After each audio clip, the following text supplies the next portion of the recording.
just gonna leave me here alone. Oh, we got some people joining. Bella, look. Got people looking at us. Say hi. I don't want to be in it. Get lower.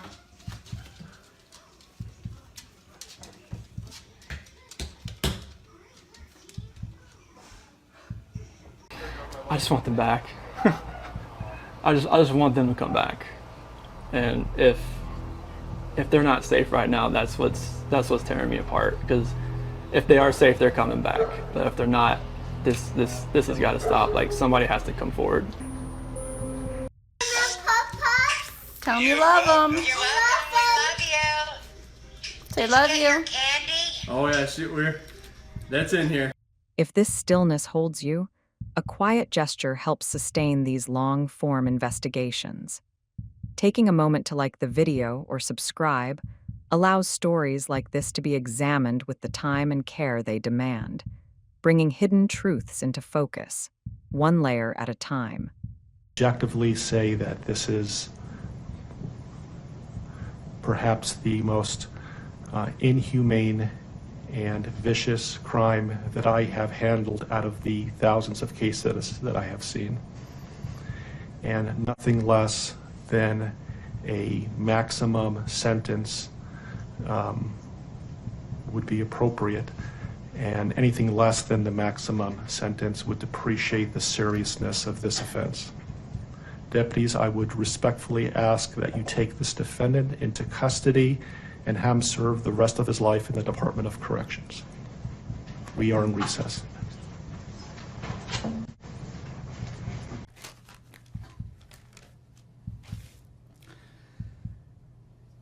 What I'd like to say to the courts that Shannon, Bella, and Nico love and caring people. They love life. They love being around people who love them. They always had good times. This is the first time they went to the beach this year and they loved it. But God only knows what happened that night. Life will never be the same without Shannon, Bella, and Celeste and Nico. Had all their lives to live. They were taken by a heartless one. This is the heartless one, the evil monster, who dare you take the lives of my daughter Shannon, Bella, Celeste, and Nico. I trusted you to take care of them, not kill them. And they also trusted you. The heartless monster, and then you take them out like trash. You disgust me.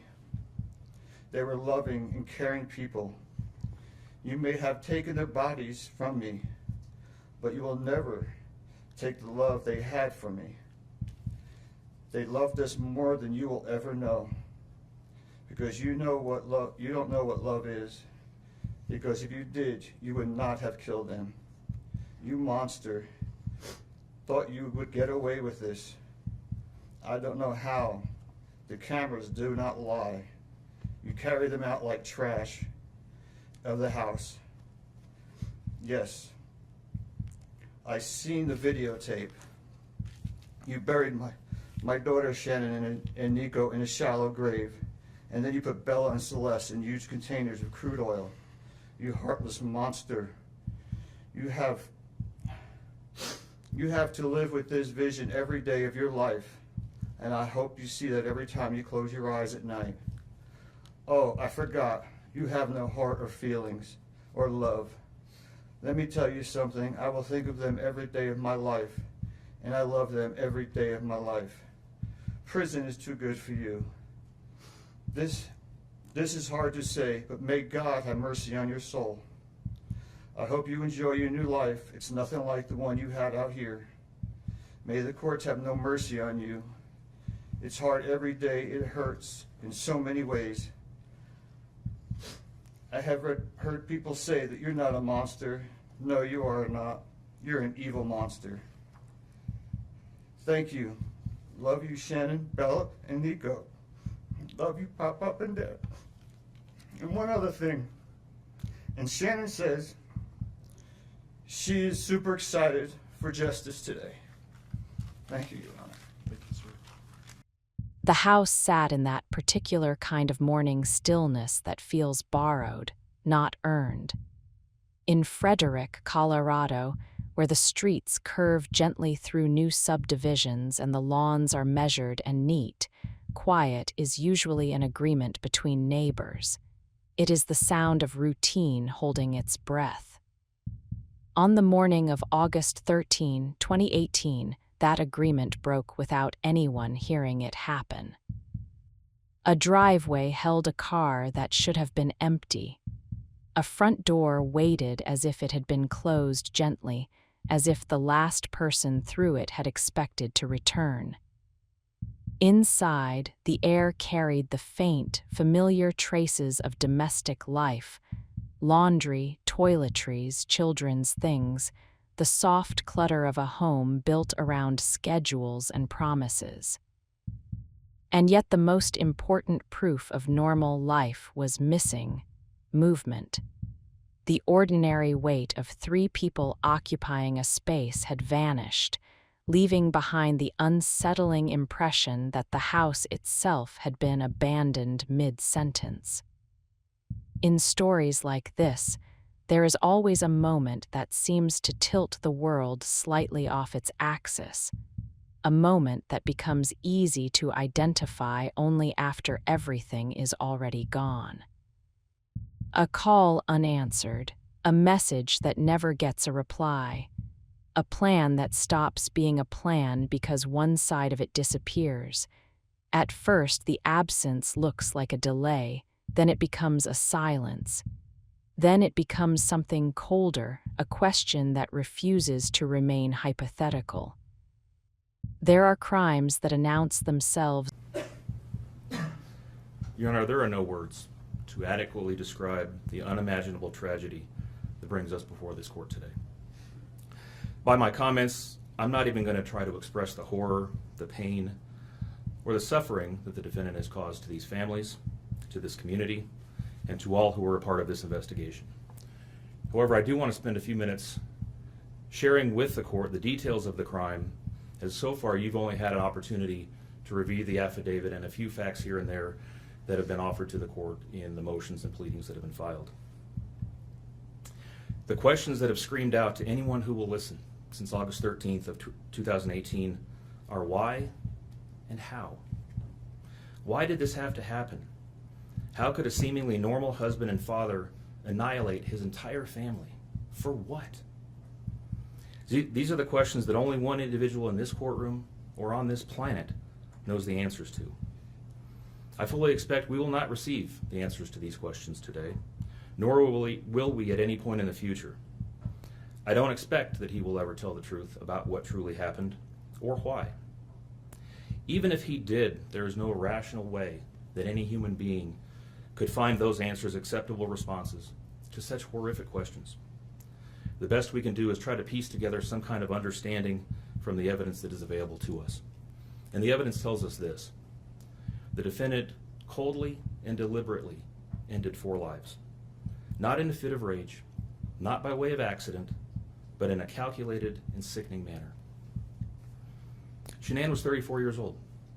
She had married the defendant in November of 2012. Over the weekend leading up to August 13th, she had been at a work conference in Phoenix, Arizona, and returned home in the early morning hours of August 13th. We know that she got home about 1:45 in the morning. The doorbell camera on their home shows her arriving back home from the airport. Shortly thereafter, at least according to the defendant, they had what he referred to as an emotional conversation about the state of their marriage and about what their lives would look like going forward. What was said during that emotional conversation, only he knows. What we do know is that shortly after that, the defendant strangled her to death with his own hands. We know that he slowly took her life the morning of August 13th. We know that this was not done in an uncontrolled, vengeful manner that he tried to describe to agents from CBI and the FBI.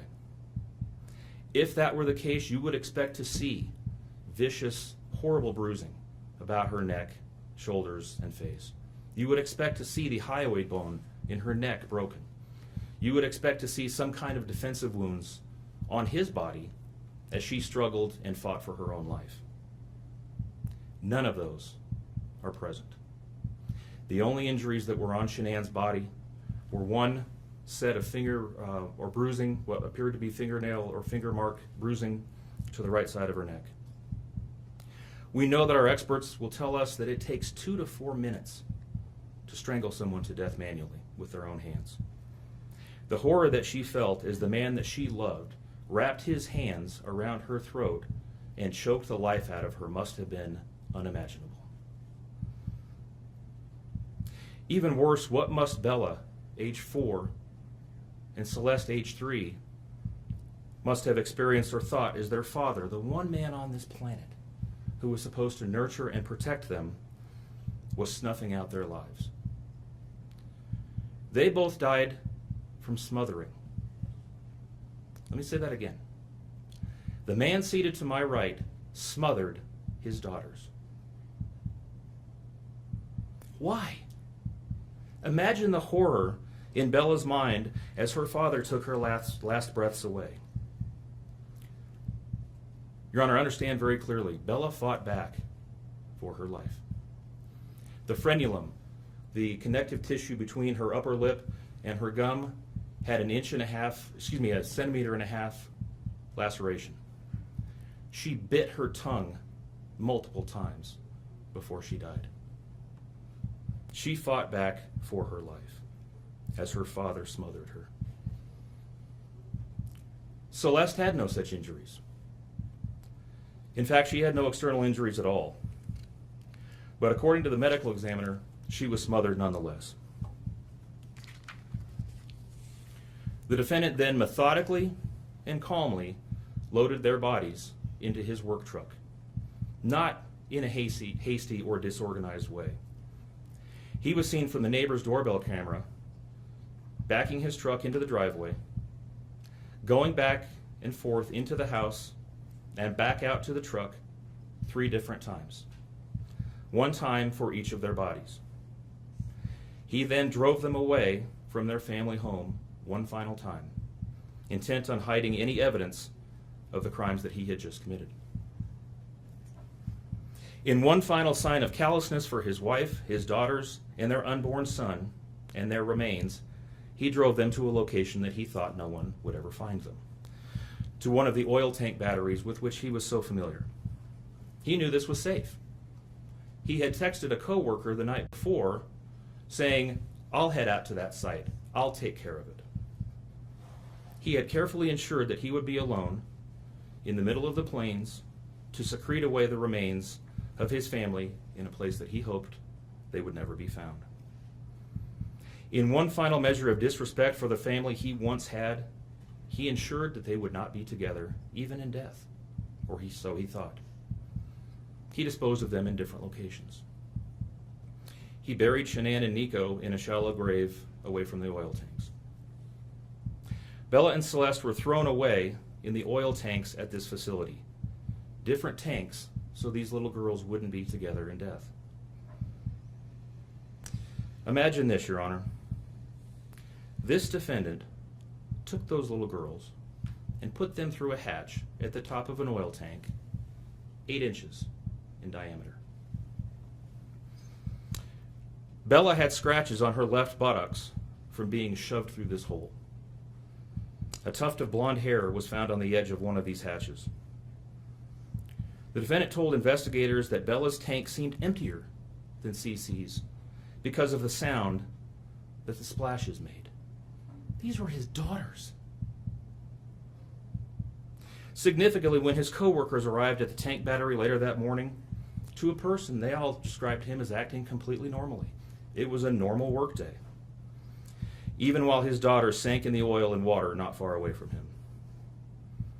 And then his efforts at deception truly began. We've all seen the emotionless interviews that the defendant gives to the local media, asking for help in locating his family. We watched as he claimed that the house was empty without them, and that he hoped that they were somewhere safe, and that he just wanted them to come home. He told investigators that they were at home sleeping when he left for work that morning, and that Shanann had told him that she was taking the girls to a friend's house for the day. What is striking about this case, Your Honor, beyond the horrors that I've already described to you, is the number of collateral victims that he created by his actions.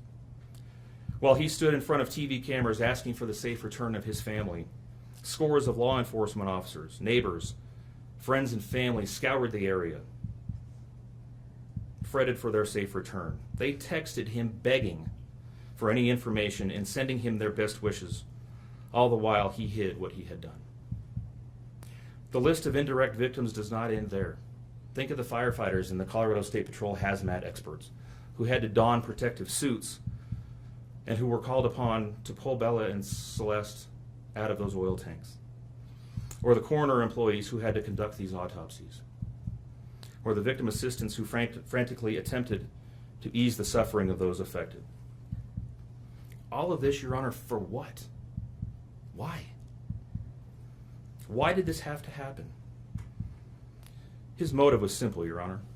He had a desire for a fresh start, to begin a relationship with a new love that overpowered all decency and feelings for his wife, his daughters, and unborn son. While Shanann texted the defendant over and over again in the days and weeks leading up to her death, attempting to save her marriage, the defendant secreted pictures of his girlfriend into his phone and searched and texted her at all hours of the night. While Shanann sent the defendant self-help and relationship counseling books, one of which, ironically enough, was thrown in the garbage, he was searching the internet for secluded vacation spots to take his new love in researching jewelry. And while Shanann took the girls to visit family in North Carolina, the defendant went to car museums and the sand dunes with his new girlfriend. The stark contrast between the subjects of their internet and text content is absolutely stunning. Even the morning after he killed them and disposed of their bodies, he made several phone calls. One was to the school where the girls were supposed to start, telling the school that the girls would not be coming to school anymore, that they were being unenrolled, presumably to give him some more time before law enforcement notification about them going missing. He contacted a realtor to start discussing the selling of his house, and he texted with his girlfriend about their future. None of this answers the questions of why, however. If he was this happy and wanted a new start, get a divorce. You don't annihilate your family and throw them away like garbage. Why did Nico, Celeste, Bella, and Shanann have to lose their lives in order for him to get what he wanted? Your Honor, justice demands the maximum sentence under the agreement reached by the parties. As you will recall, the agreement calls for life sentences as to Shanann, Bella, and Celeste, and all of those to run consecutively to one another. It also calls for the count of unlawful termination of a pregnancy as to Nico to run consecutively to counts 1, 2, and 3. I would suggest that the extreme aggravation present in the defendant's conduct and in the efforts that I have described mandate that the sentences for counts 7, 8, and 9, the tampering with a deceased human body, each be the maximum of 12 years, and that those sentences run consecutively to one another. It is very clear that each of these acts, that these were not the subject of one act, but each oil tank that he walked up with his daughter's bodies and the hole that he dug for his wife and unborn son mandate a mandatory consecutive sentence. It's been alluded to this morning, but the defendant was certainly eligible for the death penalty in this case under the existing law in the state of Colorado. As you heard, Shanann's family strongly opposed my office seeking the death penalty and being bound to the criminal justice system for the next several decades. That's in large part, as you've heard, why we have reached the agreement that we have. 4 lives were lost at the hands of the defendant on August 13th for reasons that we will never fully understand, nor will we know.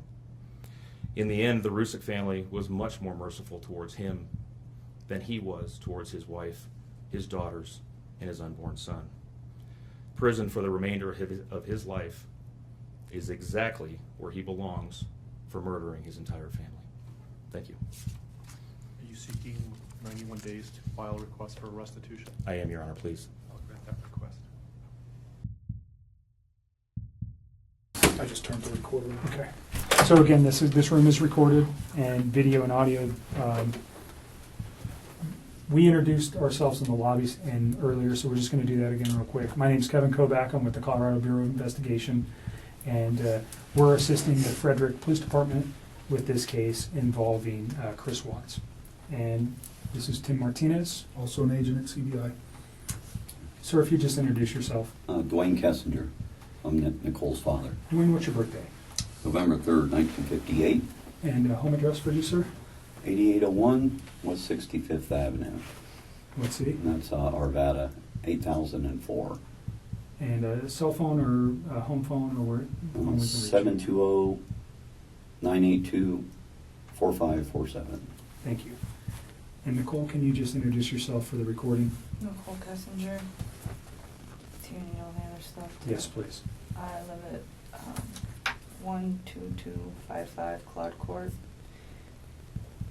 Unit 612, phone number 720-656-9605. Claude Court, is that, I think we determined it was North Glen, right? Yes. You know your zip code? 80241. Okay. Can you speak up just a little bit so the recorder, I know you're tired and you're stressed, and we won't be here any longer than we have to be. You've already had a conversation with people before. You came here on your own free will to talk to us. We picked you up at your request and brought you here. You can get up and leave at any time. You don't have to talk to us. If there's a question you don't want to answer, don't answer it. If you don't want to talk anymore, just tell me I want to leave. And I'm kind of in the way of the door, but you're not being interrogated as a criminal suspect. We're here to understand your relationship with Chris and what you know about Chris and his family, and events relating to Chris Watts. And do you know him as Chris or Christopher? Either one. Okay. So the phone number that you reached him on, can you tell me what that number was? I think I deleted that out of my phone too. I just cut him out of my life. It's a 910 number. You guys have it. We gave it to Mark yesterday. Yeah, So I probably he'll have it, have but it. just in case. I don't have it If I anymore. recited it to you, would you know it? Just the first three numbers. But you know it as a 910 number? Yes, that's what I do know. I mean, that's what I got. North Carolina or something. That's North what it Carolina. is. Okay. So let's just start with a timeline of your getting to know Chris, how you guys met, where you met, all those things. And let's just run. And I'm not going to ask you specific questions unless I think it's necessary. I'll let you just tell me your story. I think it's a little bit easier that way. So I just want to know how you met him, where you met him, how long you guys were dating, and those kind of things initially. Okay. I think I met him sometime in June, probably early June. It might have been May. It was just talking at work. It was pretty casual. And he didn't have a wedding ring on his finger. And every time I talked to him, he didn't tell me that he was in a relationship. He didn't even mention his kids right away either. And then one day he told me that he had 2 kids. I was like, that's pretty cool. And started telling me about his kids. That sounded like a sarcastic comment. No, I thought it was kind of cute. I was like, oh, he's a dad. It was right around Father's Day too. So whenever that is in June. Okay. Yeah. So I'm not good with holidays. He told me he had kids, and then it was Father's Day shortly after Okay. that. So that's what I do know. And I was like, I thought it was cute. And then he's telling me about him. He's pretty excited about him. And then he mentioned that he did have a significant other. And then he told me that those two were in the process of a separation. Did he mention the children's name or his significant other's name? I didn't know his significant other's name for a while. And then I think he told me his kids' names pretty quick, but to be honest with you, on an exact date of when that happened, I don't know. So in May and June, first of all, where do you work? I work at Anadarko Petroleum Corporation. I'm contracted to Anadarko Petroleum Corporation. Okay, and you work out of an office setting where? In Platteville, Colorado. Okay. And Chris also works out of that location, per yes. se. Yes. He's in the field, but he comes into the office with his team. So you work, what is your job responsibility? I do health, safety, and environment. Okay, so you work in the office and you take care of health safety for, Anadarko is an oil and gas company, right? Yes. So you're doing health safety in the office and Chris works in the field Yes. as a, what kind of job does he do? He's an operator, so I don't know like all of his daily duties, but he's a field operator, so he works with like the oil wells. So he goes out and does work on those, whatever Yes. that work might be. But he comes into the office frequent. In the or- mornings, his team meets in the mornings. They're not all in there every day. Some days, some of them are in there. Some days, other ones are in there. But in the mornings, typically from like 6:15 to probably 7, somewhere around there. And is that where you met Chris? Yes. Okay.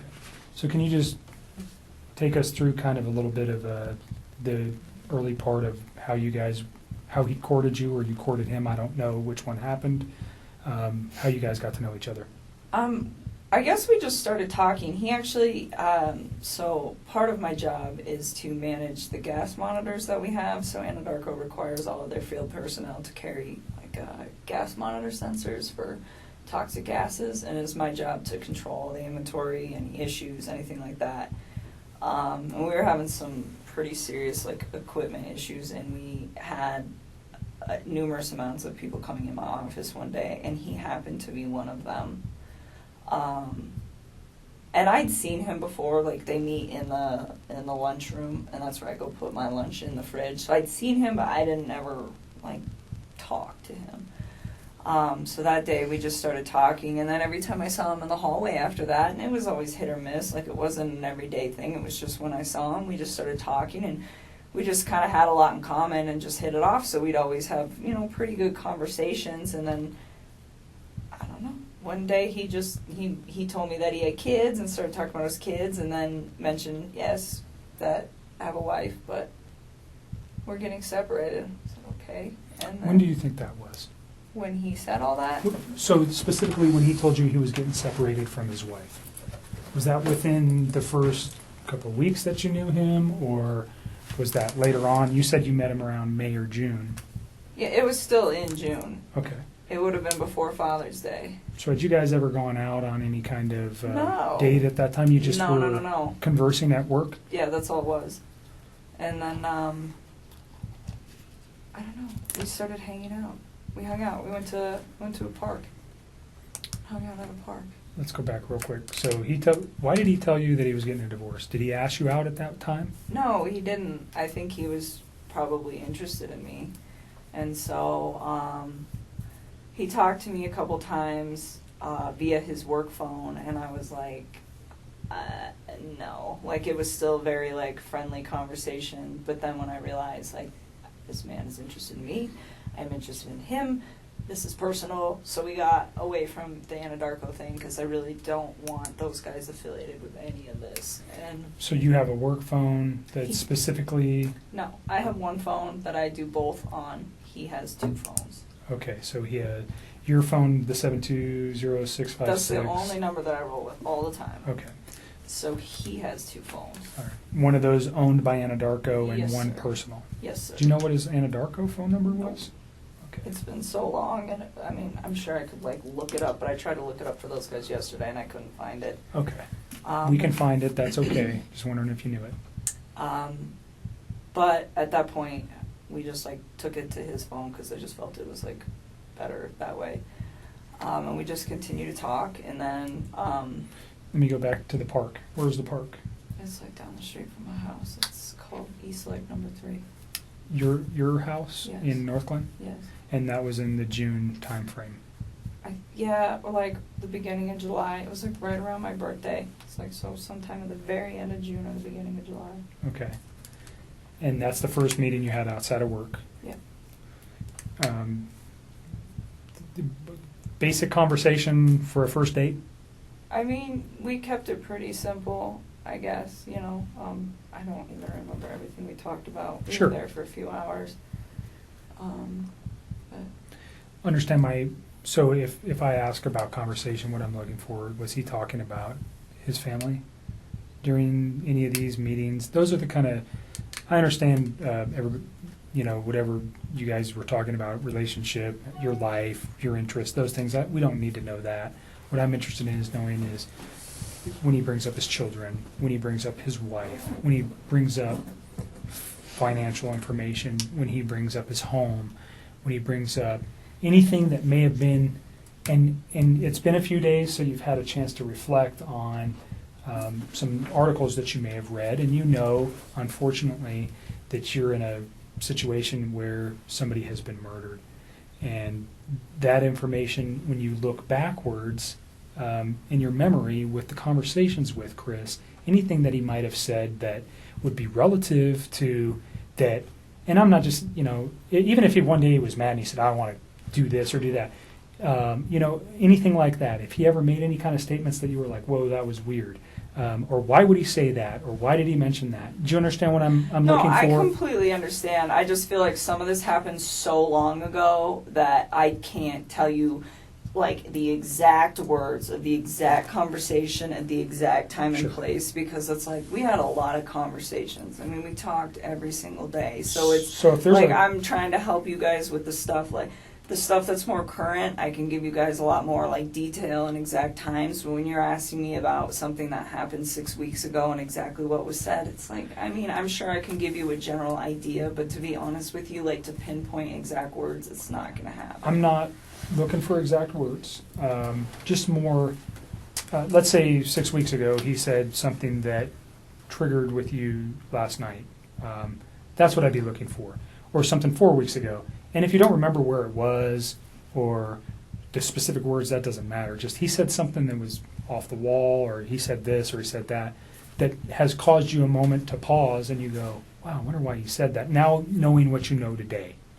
Do you understand where I'm going with that? I completely understand. And to be honest with you, I mean, there were several discussions that we had about his current relationship and where it had gone and what it had caused. And he talked about his kids from time to time. But the thing is he was never hostile. It was never anything aggressive. Like even when he spoke of his wife and the fact that they were separating, it was never like ill. It was still very kind. It was just like, this is not working, and would explain why, but it wasn't anything out of the ordinary or anything that I think would scare me. And to this day, even after everything that I found out, I still look back at that and I don't see any red lights with the way that he spoke of his family. Okay. Can you just describe his overall demeanor over the 8, 10, 12 weeks that you guys knew each other? It wasn't that long. It was like 6 weeks that we were hanging out. Well, I guess we knew each other longer. Okay, but you met him in the office, and just his overall persona, who was he aggressive? Was he mellow? Was he calm? Was he outspoken? Who was Chris? I think he's an introvert. I would consider him to be like a pretty, I don't want to say he's a very reserved individual. I think he's probably more reserved around other people. I think he emphasized to me that one of the reasons that he really enjoyed talking to me is because he felt like he could get out of his shell. He said around most people he just like didn't really feel the need to like talk and converse, and it wasn't just in his home life, just in general. It wasn't something where he's an introvert. And he said with me, it made him feel like he could really just start talking about things that excited him. And I think a lot of that had to do with the fact that we had things in common. So with me, I think he was a little bit more outgoing, but even then, I would still consider him to be an introvert. I mean, not on the extreme end. If an introvert went to like 1 to 10, I'd put him at like a 4 or 5. So on the lighter side of introversion. Pretty even-keeled. Yes, like really relaxed, like all the time. He was never really like worked up about anything. Just mellow, chill, easygoing guy. Very much. Okay. And he was that way with you. Did he ever have any kind of? Did you guys ever have arguments? I mean, No. Pretty short relationship. No arguments during that time. No. Did he ever lose his temper at any time? Never. You guys never had a yelling match? No. So you never saw him upset or mad? No. And there was a couple times that we had some disagreements on things that as we like further progressed into this story, you know, but it was never like, I am very calm when I talk to people. It's like extremely rational when I handle situations that there's a disagreement in, and he always was the exact same way. Like always. Like I never stressed anything. I think one thing that actually kind of drew me to him was the fact that he was like very open with communicating with me if there were any like differences on how we saw things or just like open-minded about things. It was actually, I personally thought it was kind of unique because usually most of the men that I've ever met are typically very closed off, and I didn't get that from him at all. But it was always like kind, very kind. So no sense that this guy had a temper or Not at was aggressive, or he never lost his mind and yelled and said crazy stuff or anything like that. Okay. No. So can we just kind of go back to your relationship? You say you guys had a lot in common. What was that? Oh, I mean, like, we're both really into fitness. I think that's important. It's a lifestyle. Both of us ate pretty healthy, so I think that was important as well. He's like a total gearhead. He likes cars a lot, and I don't know nearly as much about them, but it's always been something that I've been pretty interested in, so we definitely talk about stuff like that. And I guess he was always willing to like learn new stuff, and vice versa. Like I like to travel a lot, and it's not something that he's done a lot, but he seemed like really interested in what I had to share with him, and vice versa. So even if it wasn't something that we originally had in common together, it was just like, hey, I respect what you have to say, and vice versa. So you guys just yin and yang. You got along pretty well. Very well. And no time, he never gave you any indication that None. that he was having issues. So during your guys' dating time, did you guys spend most of the time at your place? Always. Okay, always at your place. Or we'd go out, but I told Mark yesterday, he asked me if I went over there, and I told him about one time that I went over to that house. I've been to that house twice, but it was very, very brief, and it was not like an extended stay. I did not feel comfortable there, or like, I just didn't want to be there. It's not my life. Like, that is somebody else's life and somebody else's existence, and I respect that. That's their space. And so I used to tell him, well, come to my house because this is our space. This is my space. And so for me, out of respect just for like whatever situation he had going on and the fact that it's not my home, I felt that it was better to be in my place. And I live alone. I don't have any roommates or anything, so it's pretty easy to do that. So during June and July, were you aware that his family was not his? Did you meet his children? Nope.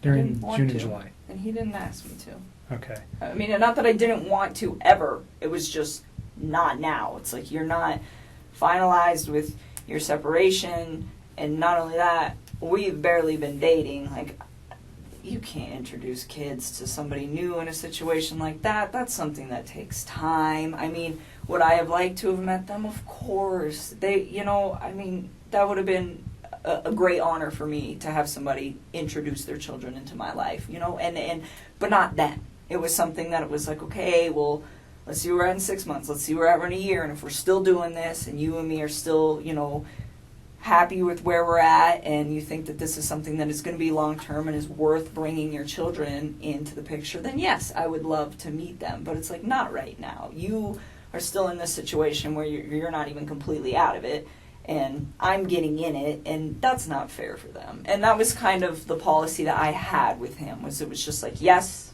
but not yet. So did he ask to introduce you to his children? Not at that time. Okay. I think both him and I were on the same page of eventually, if things went as they should in I understand your guys' relationship. relationship is very new and young. Yeah. So although it was short, just laying everything out helps us understand what actually was going on with him. And Yep.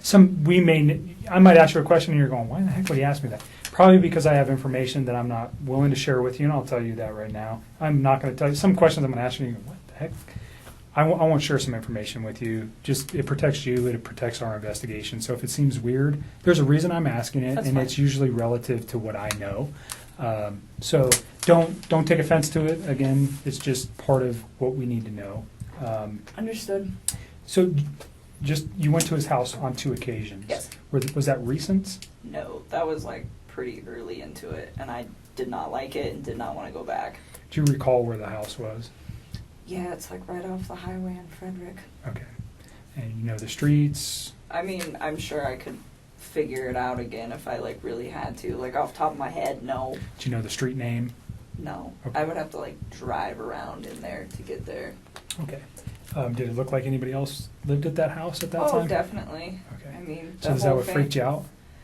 I mean, he told me that he was living in the basement, and he said, we're separated, but we're not divorced, and we're going to get ready to sell the house. And that was the impression that I was under. And I was under the impression that they were taking everything pretty slow with this, with like getting ready to sell the house. I mean, those are big things. So that's what I was informed. And I mean, if you think about it, this whole thing happened in a 6-week stretch. Like, that's not really that much of a time frame. So in that sense, like, it's believable to me. Yes, I went to the house, and the first time I was there, I hung out in their like front living room. I just sat on the floor, and it was on the 4th of July. It was the morning of the 4th, and I was helping him to set up MyFitnessPal app and like track his food, his calories and stuff, because he does pretty good with the working out and stuff. And he asked me, he's like, "Can you help me just like get this dialed in?" It's like, "Yeah, I can do that." So that he invited me up to the house, and I was already kind of hesitant to do it because I was like, there are other people that live here, and I just felt like it was an invasion of space.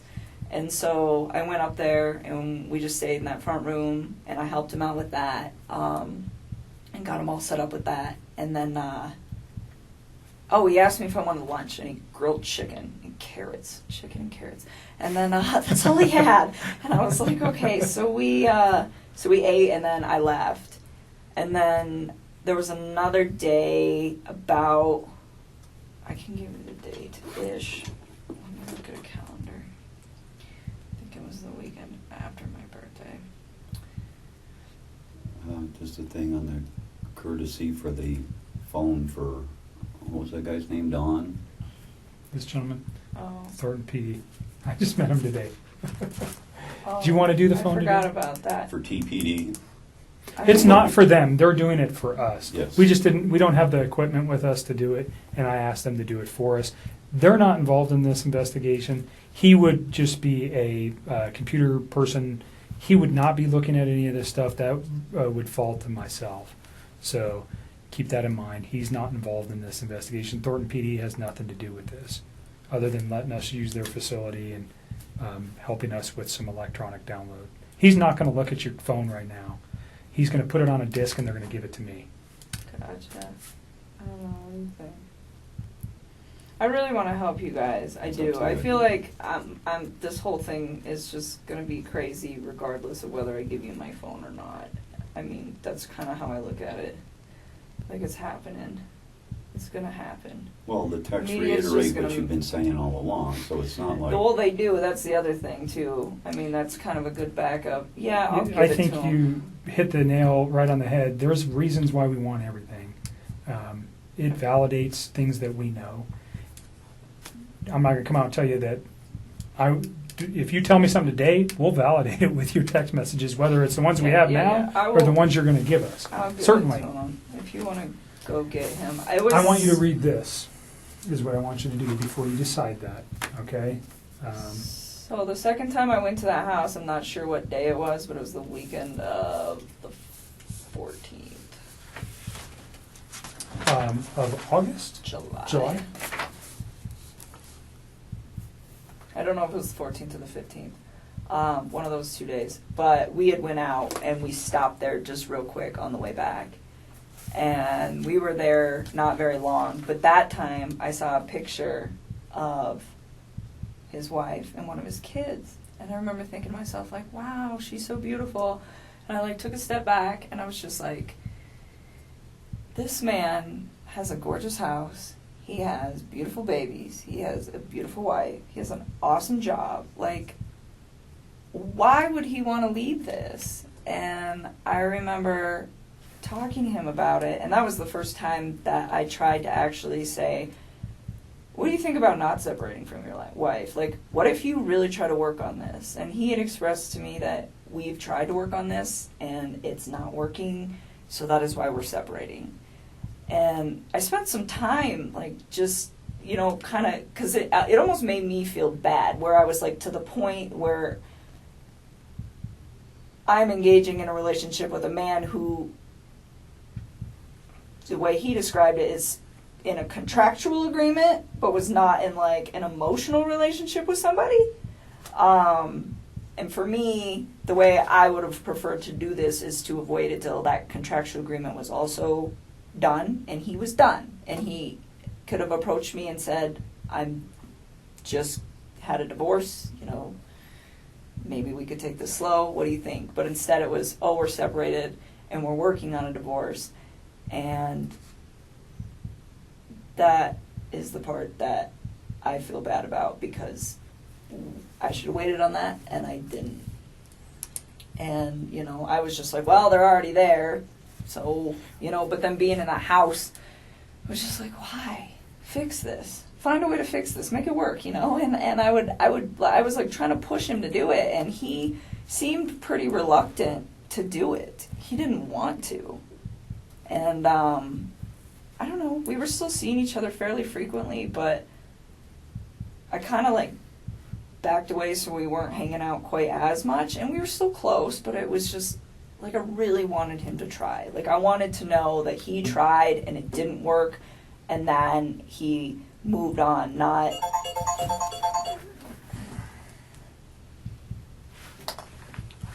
that, you know, they both kind of tried and then he got himself into a situation with somebody else. And I don't know, I just thought he had a beautiful life going on, and he could have made it work.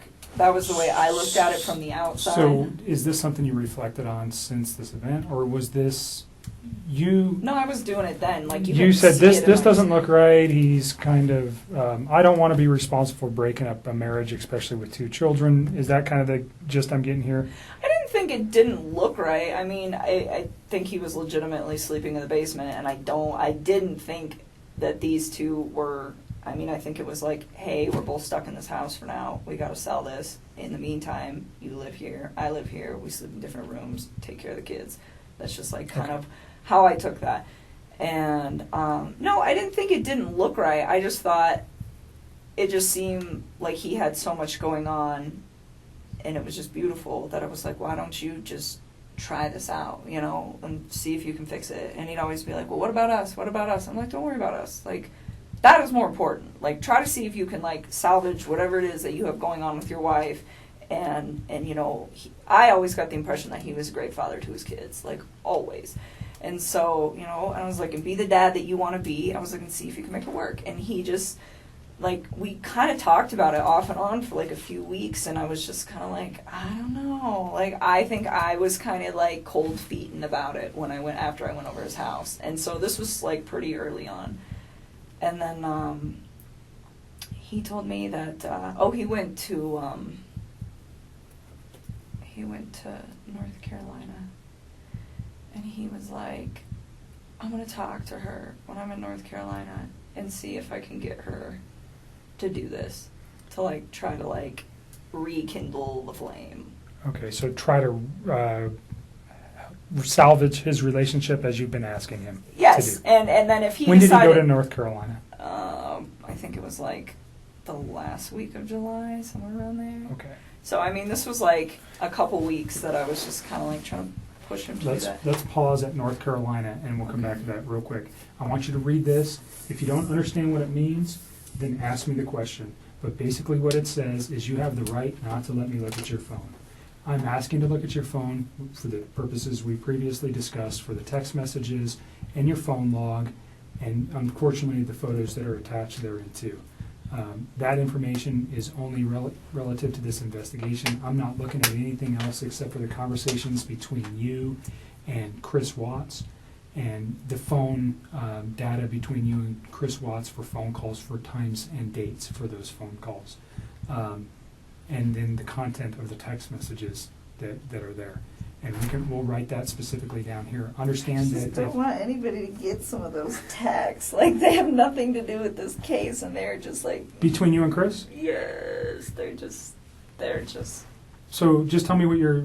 They're just kind of raunchy. Like, Okay, I well, don't need anybody. everybody's I an don't adult. Need that posted like We're not going to somewhere. post it. I don't want the newspapers to get that. That's all I want. The I just only need ones them that to we would not be get looking that. for, again, is the same kind of questions we're getting to here, is things about his children, things about Understood. his wife, the Understood. questioning of, did he ever, has he ever said something to you that might indicate, maybe not then, but now, that there was something like this in his mind? Or, you know what we're looking for. I don't need to come out and tell you that.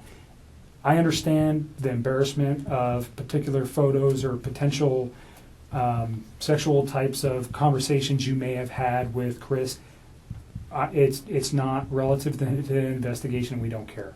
Okay, you're an adult. I'm an adult. Everybody in this room, even your dad, and I give it to you for saying that stuff in front of your dad because I'm not sure many women could do that. So that's not what we're after. We're after the information that corroborates things that you've told us, and also that corroborates or may tend to prove that things that Chris told us were a lie. You understand that? And that's maybe going a little bit far. I usually won't tell people that, but because of your reservations, that's what I'm looking for. If I can disprove something he's told me by a phone records don't lie. People do. Okay? So if I can disprove something that may be important, that's what I need it for. I'm not saying I can. Has it happened before? Absolutely. Is it critical in cases that I've worked in the past? Yes. So that's why I want it. Okay? Again, you don't have to give it to me. You can tell me, I don't want you to have it. Go get a warrant.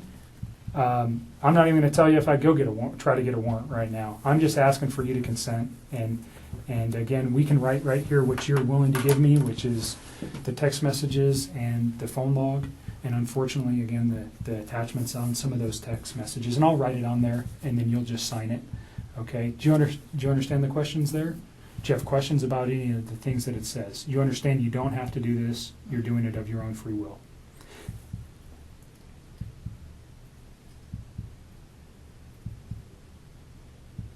And I know you're tired, so if you want to let your dad read it too, He will. Thank you. that's a good idea. Can you fill it out before I sign it? Yep. And just you read it, and if you have any questions, then we'll put on there what we're after. I'm so hungry. You should have told me. I would have got you some food. I got food in my car. It's not staying down. It's just coming She hadn't been back up. feeling good, not because of any, just Like, I got sick prior to this Jim. whole thing happening, and then I think all of this compounding with the Stress. fact that I'm sick, it's just not good. I've not really been eating or sleeping much at all.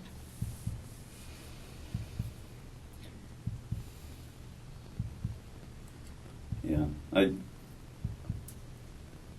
I'm with you. We definitely need to accelerate the case because the more it takes, the less sure that they are of situations.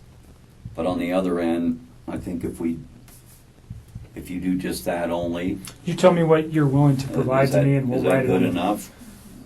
I just want, like, our text conversation, and then, I guess, our phone call records.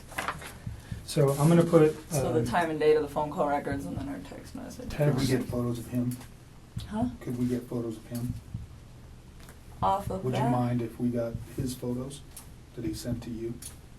Oh, well, there'll be in that text message thing. So all his photos were sent. There was no apps or anything else you No, used that you no, guys no, were no, sending. It was no. all just text messages. Yeah, Okay. So it'd be an attachment to a text that he sent you. pretty much. But Everything is in the text and the phone call records. so Like, all of it. because we don't have it on tape, we discussed prior to turning the tape on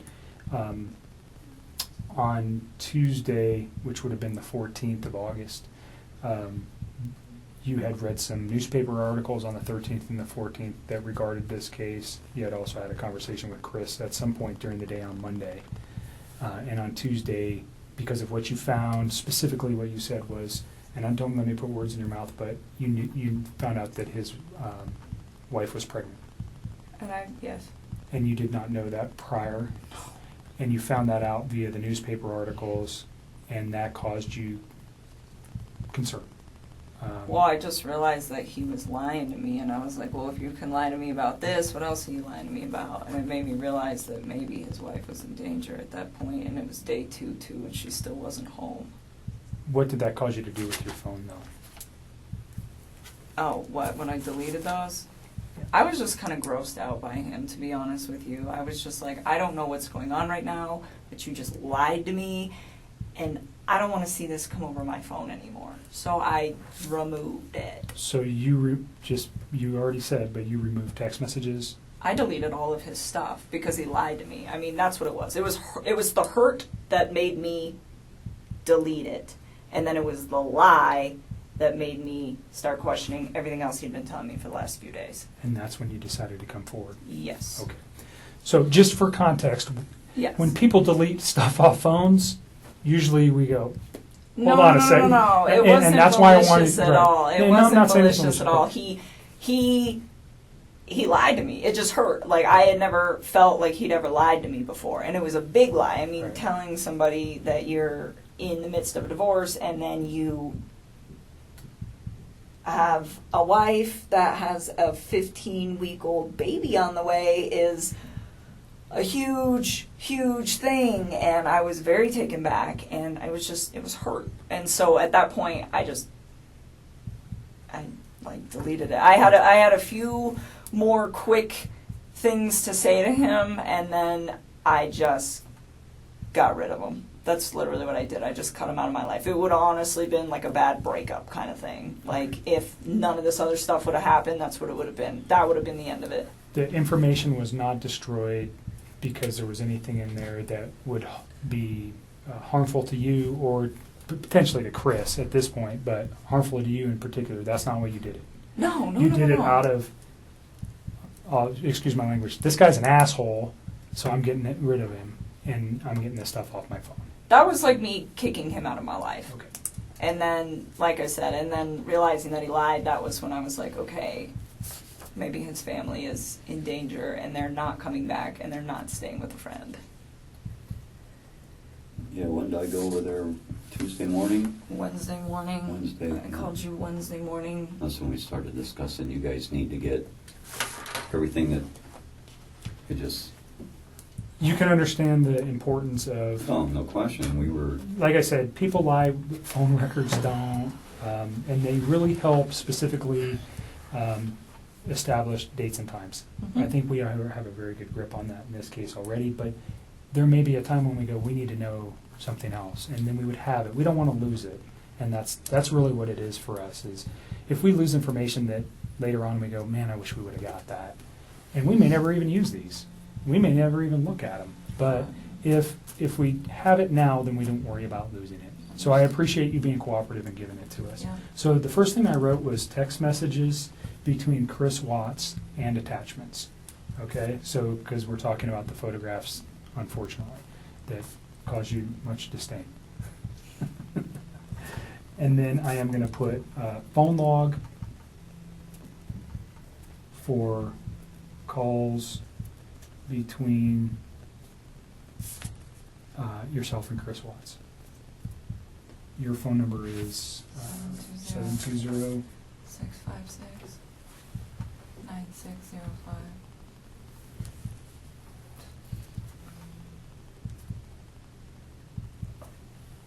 and this right now is located at, we're at the Thornton Police Department.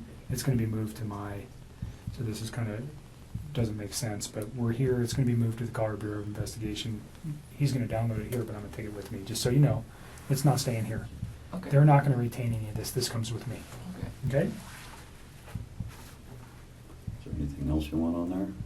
I think that's about... That's it. I mean, I don't have social media. I don't really have anything else you guys can poll. Okay.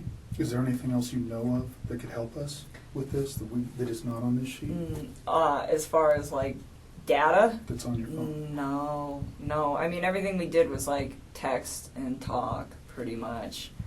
I mean, and like I said, any pictures that I had, like even if you were to restore all my regular photos, there's so many pictures in there and you wouldn't even know which ones were for him and which ones weren't. But any picture that I wanted to send to him, I sent via text. So if you guys go through the text and the attachments, you will have you will have everything that wasn't said verbally and was done via text. But I think that's it. Like, I don't have anything else. As far as, like, no Facebook, no Instagram, no Twitter, no LinkedIn, like, none of it. So, there was never any of that kind of correspondence. So I think that should probably cover everything you guys will need. Is there any particular messages that would help me so I don't have to look at, because whatever's on your phone, I don't know how long we're going to get back to, but let's say is there a particular date or time or message that stands out to you that would be relative to, specifically to the investigation into this case, that might assist me in understanding why something like this could have occurred? I'm still in shock that this whole thing happened. I Like, can imagine. That's why I gave him the benefit of the doubt for the first day, because I was just like, no way. Like, I didn't even think about that. I mean, murder was not on the top of my mind when somebody doesn't come home for an evening, especially if they've just, like, had some sort of, like, heated conversation. It's like, okay, you guys are separating, you have a heated conversation, you leave for a night. Like, I didn't even think this guy killed his wife. I mean, that like, murder is on something on the top of my mind when I call one of my friends for 3 or 4 hours and she doesn't answer the phone. Like, that doesn't even process to me as, like, a real thing that is a possibility at that point. And so that's why I gave it a day, and then the second day I was talking to him, he was just, like, a hot mess, I could tell. And then with, like, the way he was talking to me, and then that's kind of when I cut him off and I stopped talking to him.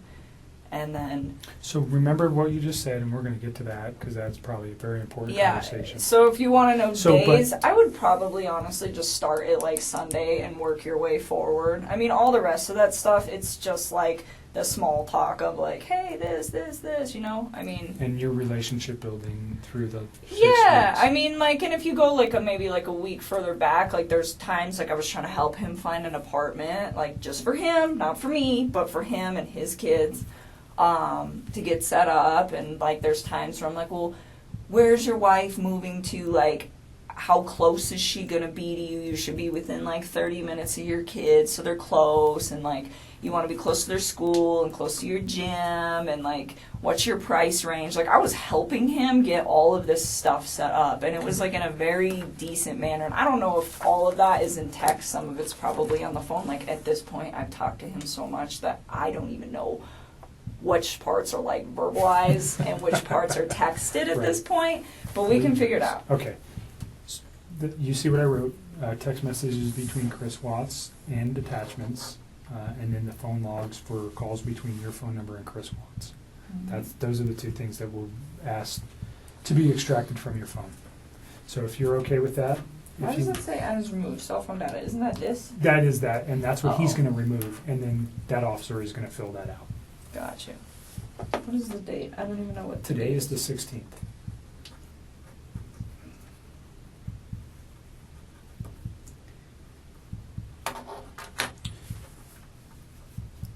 You want to add anything to this? If you give us your Other phone, we'll than get him started. We want to give you everything, but we also want to be protected in doing so. Is more of the Sure. was more of the thing. It's just And when he's done, we'll give you a Is copy there a of this. password or anything, like, will it lock up after a Yeah. period of time? Yeah. Right here. that's his notes. And Make sure there's nothing written on the back. Thank you. There's not. I checked before I read it off. Let's go back to North Carolina. Okay. He went to North Carolina and he was trying to rehab his marriage with his wife. He said. Do you he know was- her name at this point? Yeah. Okay. Are you okay saying her name? It's Shanann. All right. And do you know the children's name? Yes, it's Bella and Celeste. Okay. Cece. She went by, they called her Cece? Mhm. All right. So he went to, were they in North Carolina They were already there. If you want something. I don't know if my stomach will do that. Yeah, they were already out there. He just flew out there to meet up. Do you know why they were there? They're all from there. Okay, so they were there They for... were visiting her family for the most part until he got there, and then they still were mostly visiting her family. Okay. Hey, do you know how long they had been there? A while, like weeks. All right. And he flew out to join his family there. Yep. Did you know specifically where he flew to? What, airport? No. What city? No, not off the top of my head. Okay. I'm sure if I thought real hard, maybe I could think about it, but I mean, come up with it, no, I don't know. All right. So he goes there. You said it was like the last week of July? I think so. I think it was like one of the last days of July. I'm almost positive. I think it was a weekday. Okay. Yeah, he flew out there, and I thought I had like convinced him to like try to make peace with her, and I was like, if you guys work on this, like, I'm out. Because what's the point? Like, I'm not trying to be with somebody that's in another relationship, which I know that sounds silly given the whole relationship that we had in the first place, but I really was under the impression that they were separating. I mean, it was like reiterated to me so many times that that's what I thought it was.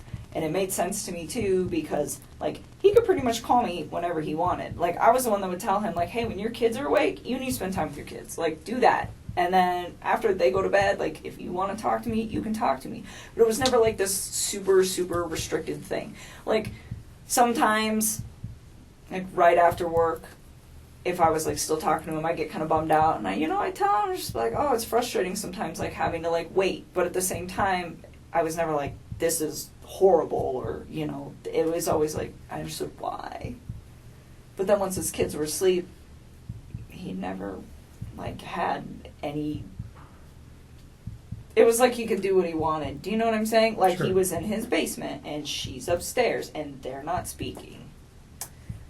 So it kind of made sense. It wasn't like... And you guys are sneaky just at night. texting and... Or talking or whatever, Right. I mean, and it was like I said, it was at certain times, but that time, and originally it wasn't, but it was me that put that time frame on there because I thought he should hang out with his kids.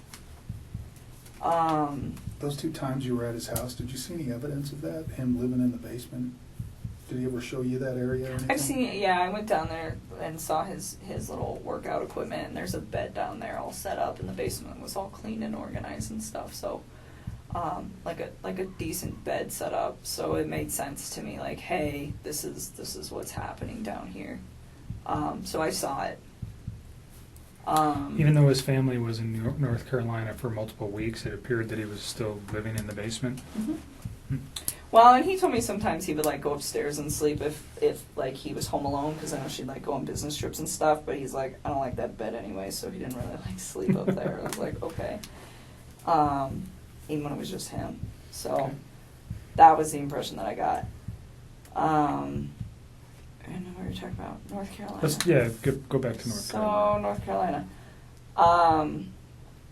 So, he still made very frequent communication with me when he was out there. And at one point, he told me that they sat down and they talked about it. And he told her that he wanted to either fix things or, like, to try to fix things. And if she didn't want to fix them, then they needed to, like, move forward with the separation and, like, actually file for a divorce at this point was the impression that I got from this, and was what he told me. And so,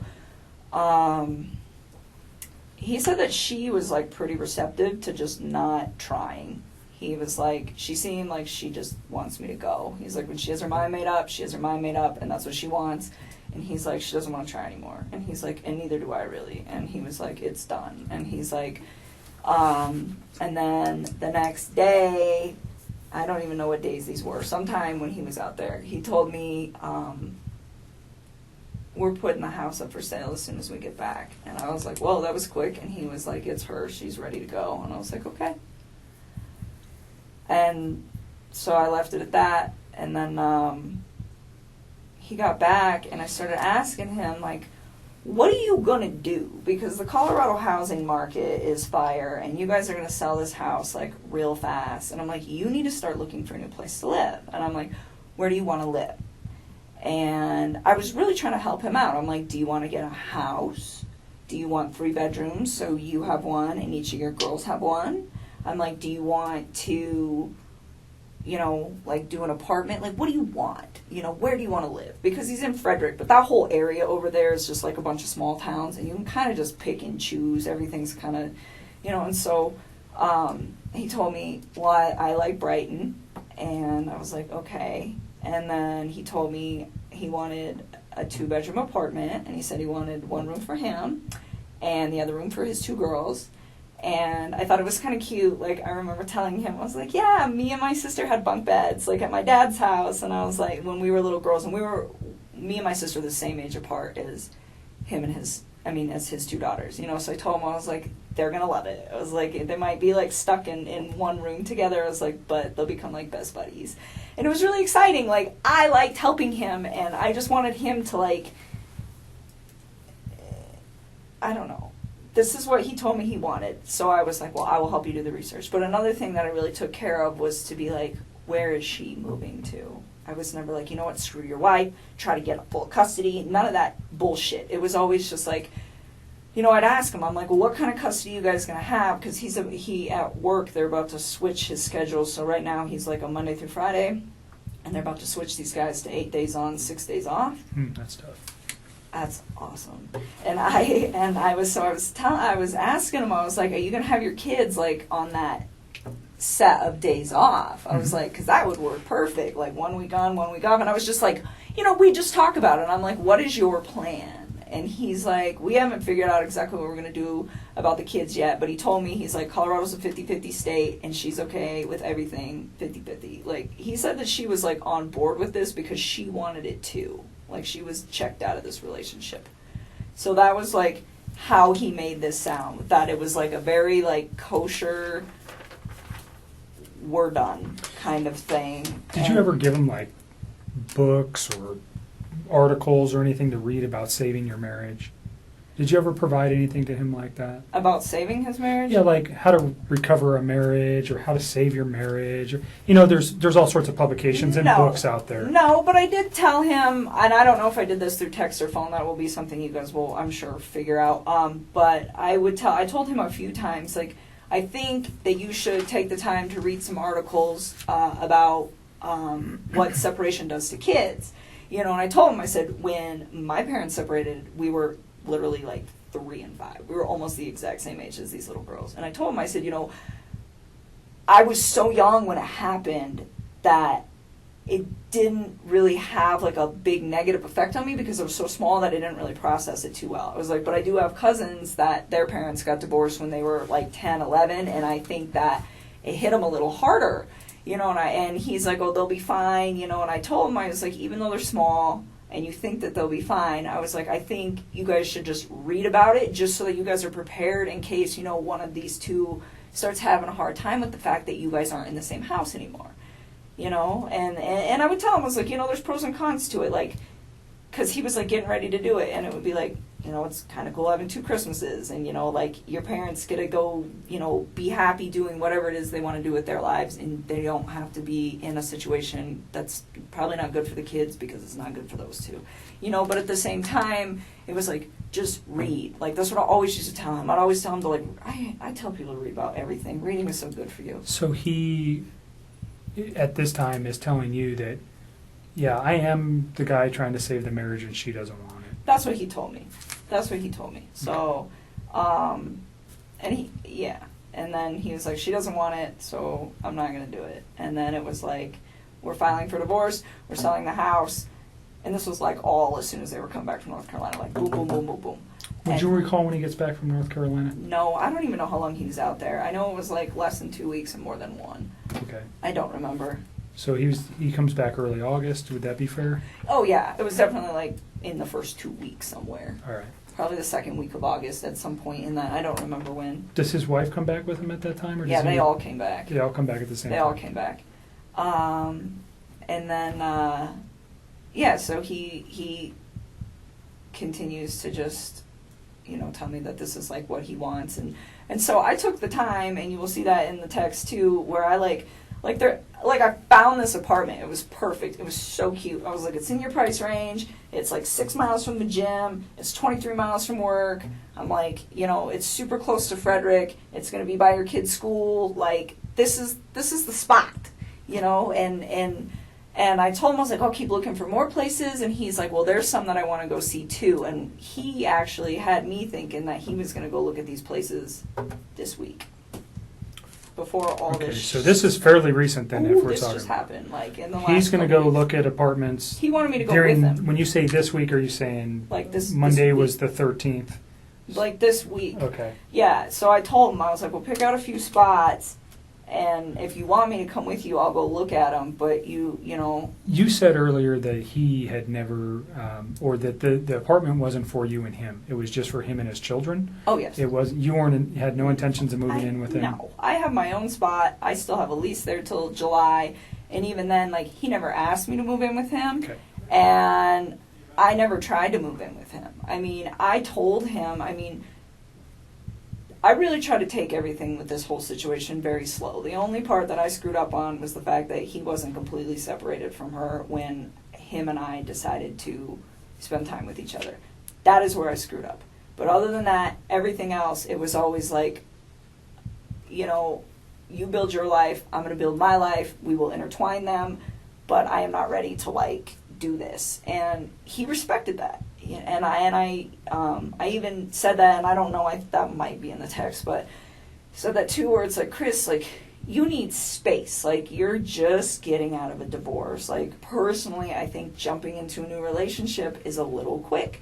It's like, I was in a relationship earlier this year, and I think this is also a little quick. And I'm like, so why don't we take our time? And I'm like, if you guys end up doing a week on, a week off with your kids, I'm like, the week you have your kids, be with your children.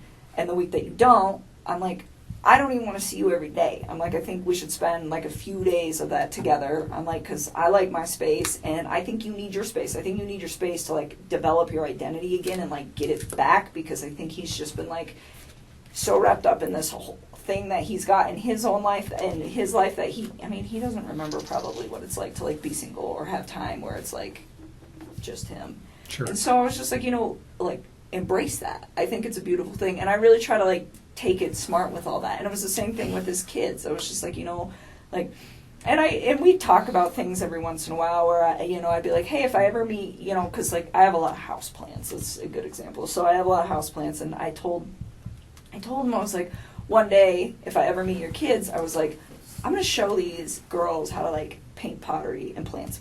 I was like, I think they would love to see something grow that they built. I think it would be really, really cute. And, like, little stuff like that, but it wasn't very frequent. It wasn't, hey, we should get married, and hey, we should have babies, and hey, I want to live with you, and hey, I need to meet your children now, and let's cut the mom out. It was never like that. And there was never any conversation about, you know, we can't do this with her around, we can't do this with the kids around. No. He never said that, you never said that. No. So the way you guys were trying to make this work was just, you know, slowly trying to come together because of his current situation, and you, by your own account, Mine. I mean, you're just a independent person. It sounds like pretty much, Yeah. and but through text message or through conversation, he never said, "Hey, you know, this isn't going to be financially able. I'm not going to be financially able to do this," or "This isn't a good thing. I got these kids." None of those conversations ever came up. No. I mean, he told me, like, he had a budget restriction. So for his apartment, and I'm pretty sure this is in the text, and this will probably be in the last couple weeks, he told me $1,100 to $1,400 when I was asking him. Like, because I told him I'd help him do homework. I was like, you do some homework, I'll do some homework. We'll knock this out, because if you guys are for real putting the house up, you got to figure it out. And so that was his budget. And I remember asking him, I was like, you sure you don't want to just get, like, a house? And he's like, I never thought about a house. I'm like, yeah, you can rent houses, man. Like, it's a thing. And he's just like, I don't know if I can afford that. And I was like, okay. And I knew that those two had been through some financial trouble. I definitely found out a lot more about that situation in the newspaper recently. Okay, so prior to the newspaper, how did you know he was in financial difficulty? Because when I went to that house, everything in there is very, very, very, very nice. It looks like it all comes with a very expensive price tag. And I didn't say anything to him about it, but I could kind of tell then where I was, like, just looking at everything, like, how do you guys afford this? And then he has that car. I don't even know how much that car costs. But What car is that it? Lexus. I'm sure that thing cost like 80 grand, but just like money. Like everything just looked like it cost a lot of money in that house. You probably have a decent idea of how much money he makes. Yeah, and it's not enough money to pay for all that, not even close. Did you have any idea of what Shanann did for a living or how much money she might have made? I mean, I had an idea. I would consider her like a sales rep. I don't know how else to describe that. For the company that she worked for. And I don't know exactly how much she made. He said that she was really competitive and she liked to try to keep up with him. He's like, she gets close sometimes. So I don't know how much those two brought in. I mean, off the top of my head, if I could guess, probably somewhere around like $140K a year. I mean, I don't know. Because I don't know exactly how much he makes. And I don't know exactly how much she makes. But based just off of like what I know about the oil field, like, yeah, I would say that's probably an accurate estimate. So even if they're making, let's just use the figure $100,000, they're living above their means or below their means? Oh my God, like... Way too much? Way Did he ever discuss with you any of those issues? I mean, a little. I mean, I didn't know about the bankruptcy or any of that until I read on the newspaper about that, but I think he was really frustrated with the situation. He told me, he's like, I feel like my paycheck goes in my bank account and I just watch it go like this. He's like, but it doesn't have to. He's like, she makes it like that. And I was just was he resentful for that? I don't know if he was resentful. I just think he was frustrated by the fact that they could be doing a lot better financially, and she, from the vibe that I got, had really bad spending habits. So she was a spender. The car hers or his? I think it's hers. Okay. I'm pretty sure that that's hers. Do you know what other car they might have? Well, I mean, his APC pickup truck. And that's it, I think. That's owned by Anadarko, though, right? Yeah.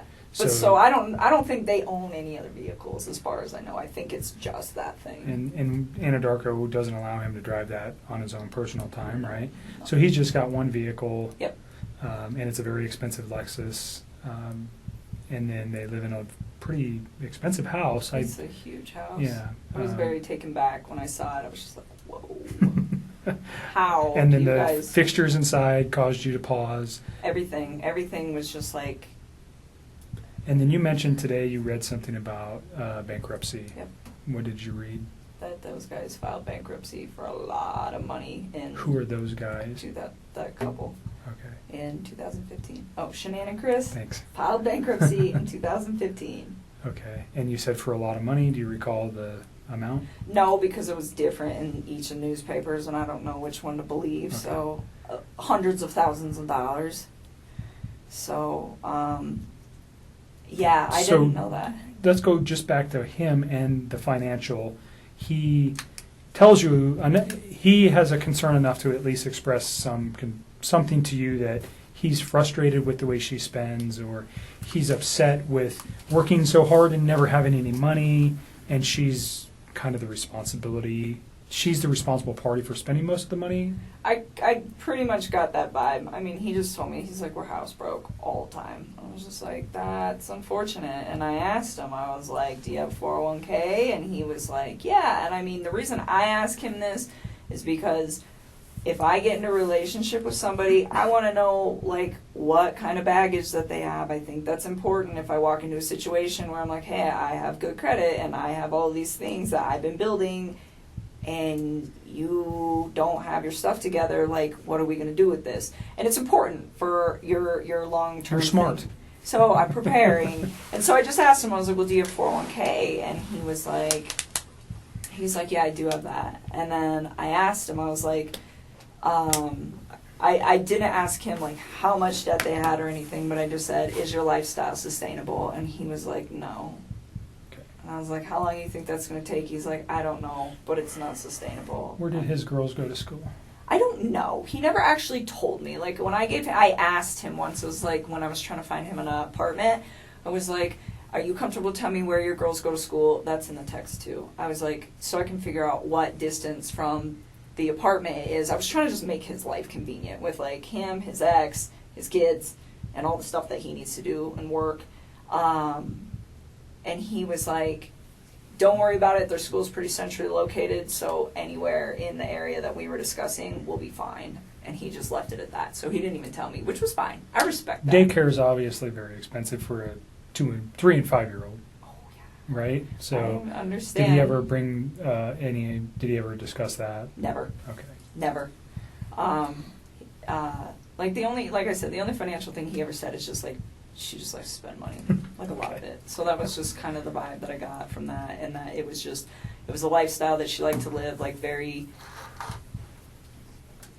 like materialistic kind of lifestyle. Wanted to Like project a certain image. Yes, all the time. And he said that was why they got that house too. It's like she wants everybody to think that we live a certain way and that we can like sustain all this stuff. And he's like, and we can't. And I told him, I said, when you're in those situations, why don't you, I'm like, do you like voice your concern about this? And he told me, he's like, when I try to talk to her, he's like, she's really bossy and she usually shuts me out. And he's like, when she does that, he's like, I just let it go. And I was just like, all right. I mean, I don't try to like interfere with how those two interact.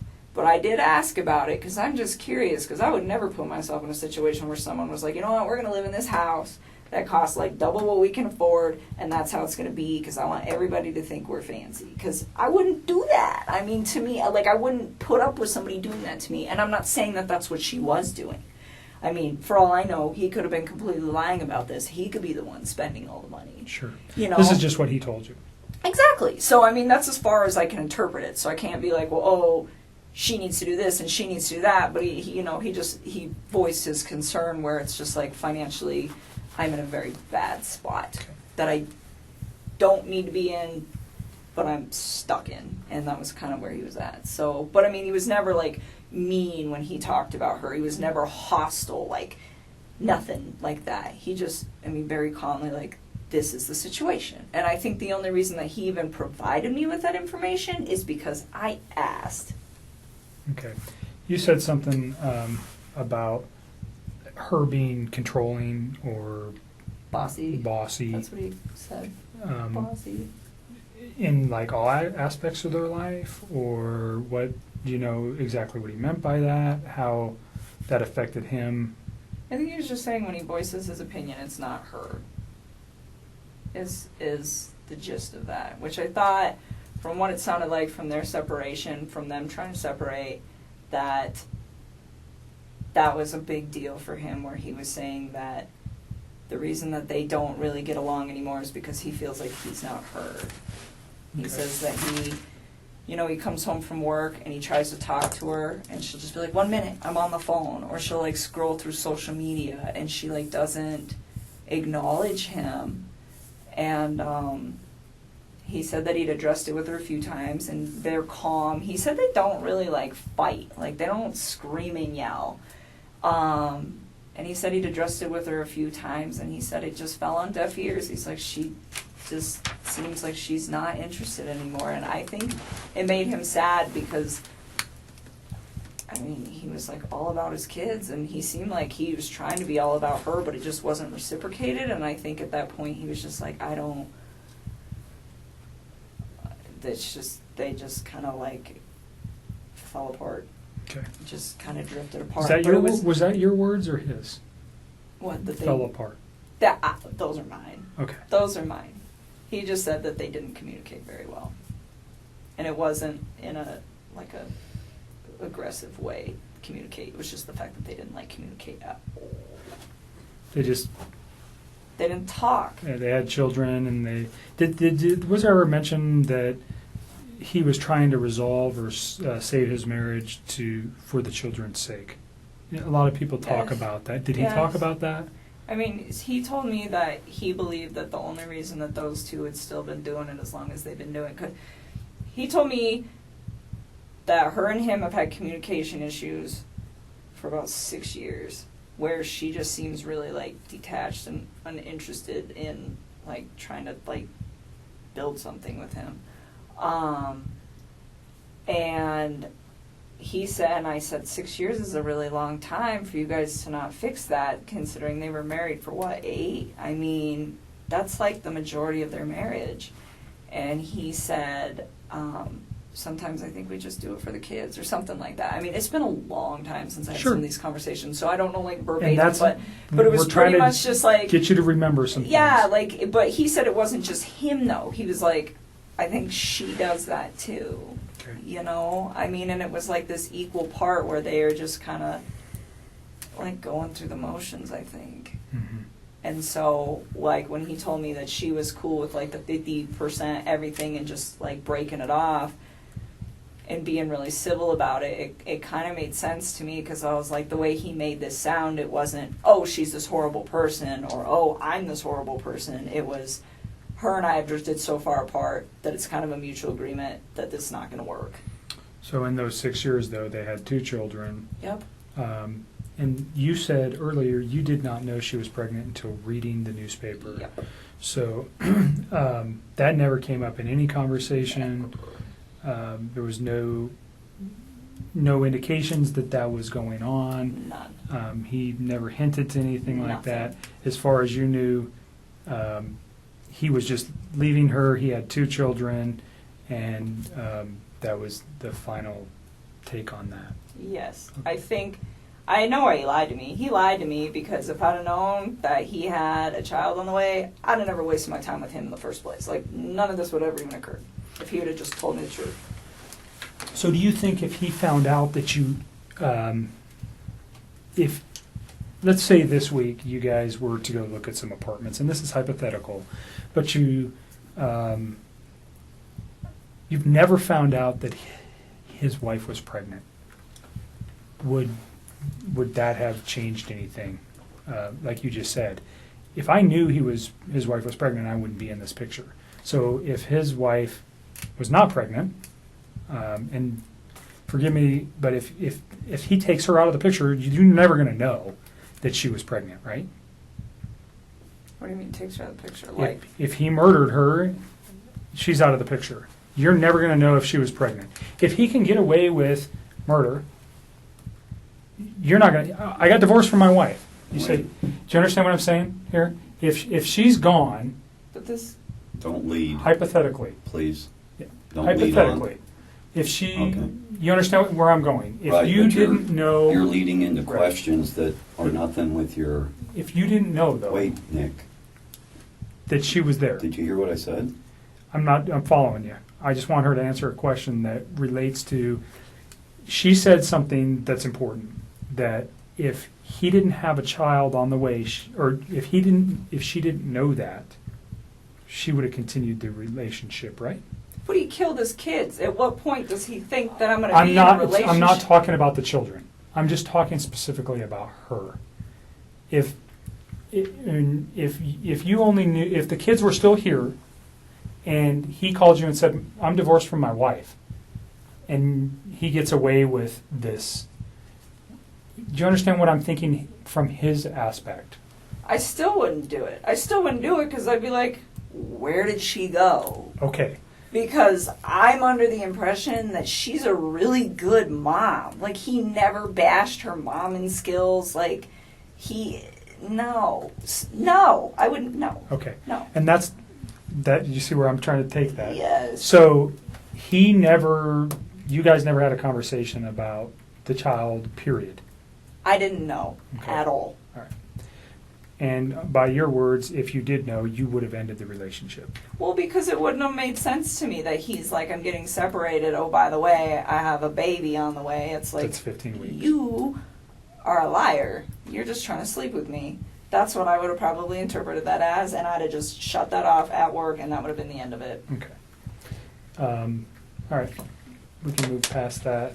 The week that he comes back from North Carolina, you don't remember, somewhere in the first couple weeks of August. Yeah, I think it was the second week, but I don't remember off the top of my head. So we'll just use August as a time frame. Is that fair? Because you know he left in July and he comes back in August. How many times do you think you see him? I saw him a few times. I saw him this past Saturday. I saw him the Wednesday before that. And he wanted to see me more. I was the one who wanted my space. I was like, nope, your kids are home. Go hang out with your kids. And even on Wednesday, I cut it short. Like, he came and hang out with me for a few hours, and then I was like, go chill with your kids. Okay. I was always like, Do really you respectful know of their specifically where you guys went? Did you meet at your house? Did you guys go to any restaurants? Did you go to establishments? Where'd you go? Last Wednesday, he came to my house.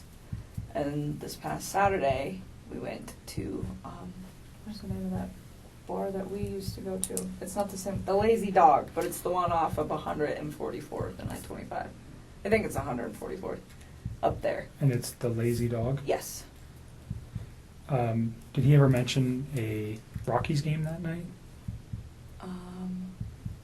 No, I don't think so. But there was a, the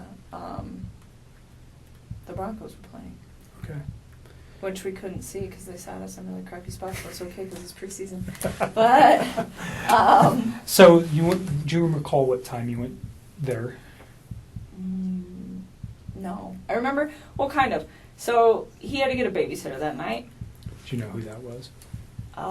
Somebody who's really young. I remember I asked him who his babysitter was, and he's like, we have two. This girl's only 17, but the other one's out of town. So this girl's going to stay, and she doesn't do overnights, so I got to be back by 10. And I remember her saying that, and him saying that. And I don't know what time he got to my house. It was between, I want to say like 5:30. It might have been 5, but I don't think so, because I think the babysitter, if I remember correctly, showed up at like 4:30 or something, and he was like, I want to spend time getting my kids acclimated to her, and then I will come. So his children didn't even know her. Oh no, they knew her, but he was saying like he likes to like stay there for a little while he doesn't just like walk out the door when Okay. they show up. It's like a transitional thing. And so that's why I'm saying I don't know how long it was. I want to say like 5:30, and then he had to be back by 10, so he left at like 9 something to be back by 10. So he probably picks like- you up. What was he driving? No, he didn't pick me up. He came to my house. We drove my truck. Okay. So he gets to your house. You know what he was driving to get to your house? Off the top of my head, I don't remember. I'm pretty sure he usually drives that Lexus, but he doesn't always park it in my complex because the parking, there's not good spaces. So where you guys pick me up at, a lot of times he'll just park out there because there's room. Okay. So that kind of works so that because there's just not a lot of room in my apartment complex. But off the top of my head, I don't know what he was driving. What kind of truck do you drive? I drive a Toyota 4Runner. Okay. So you guys take your 4Runner to the Lazy Dog. Yep. And you said they sat you in crappy location. It's just Where the where were best. you inside the bar? When you walk in, you just hang a right, and we were like one of the first two booths on the right when you walk in the door. Okay. It's just not it's a good spot, but just not for the TVs.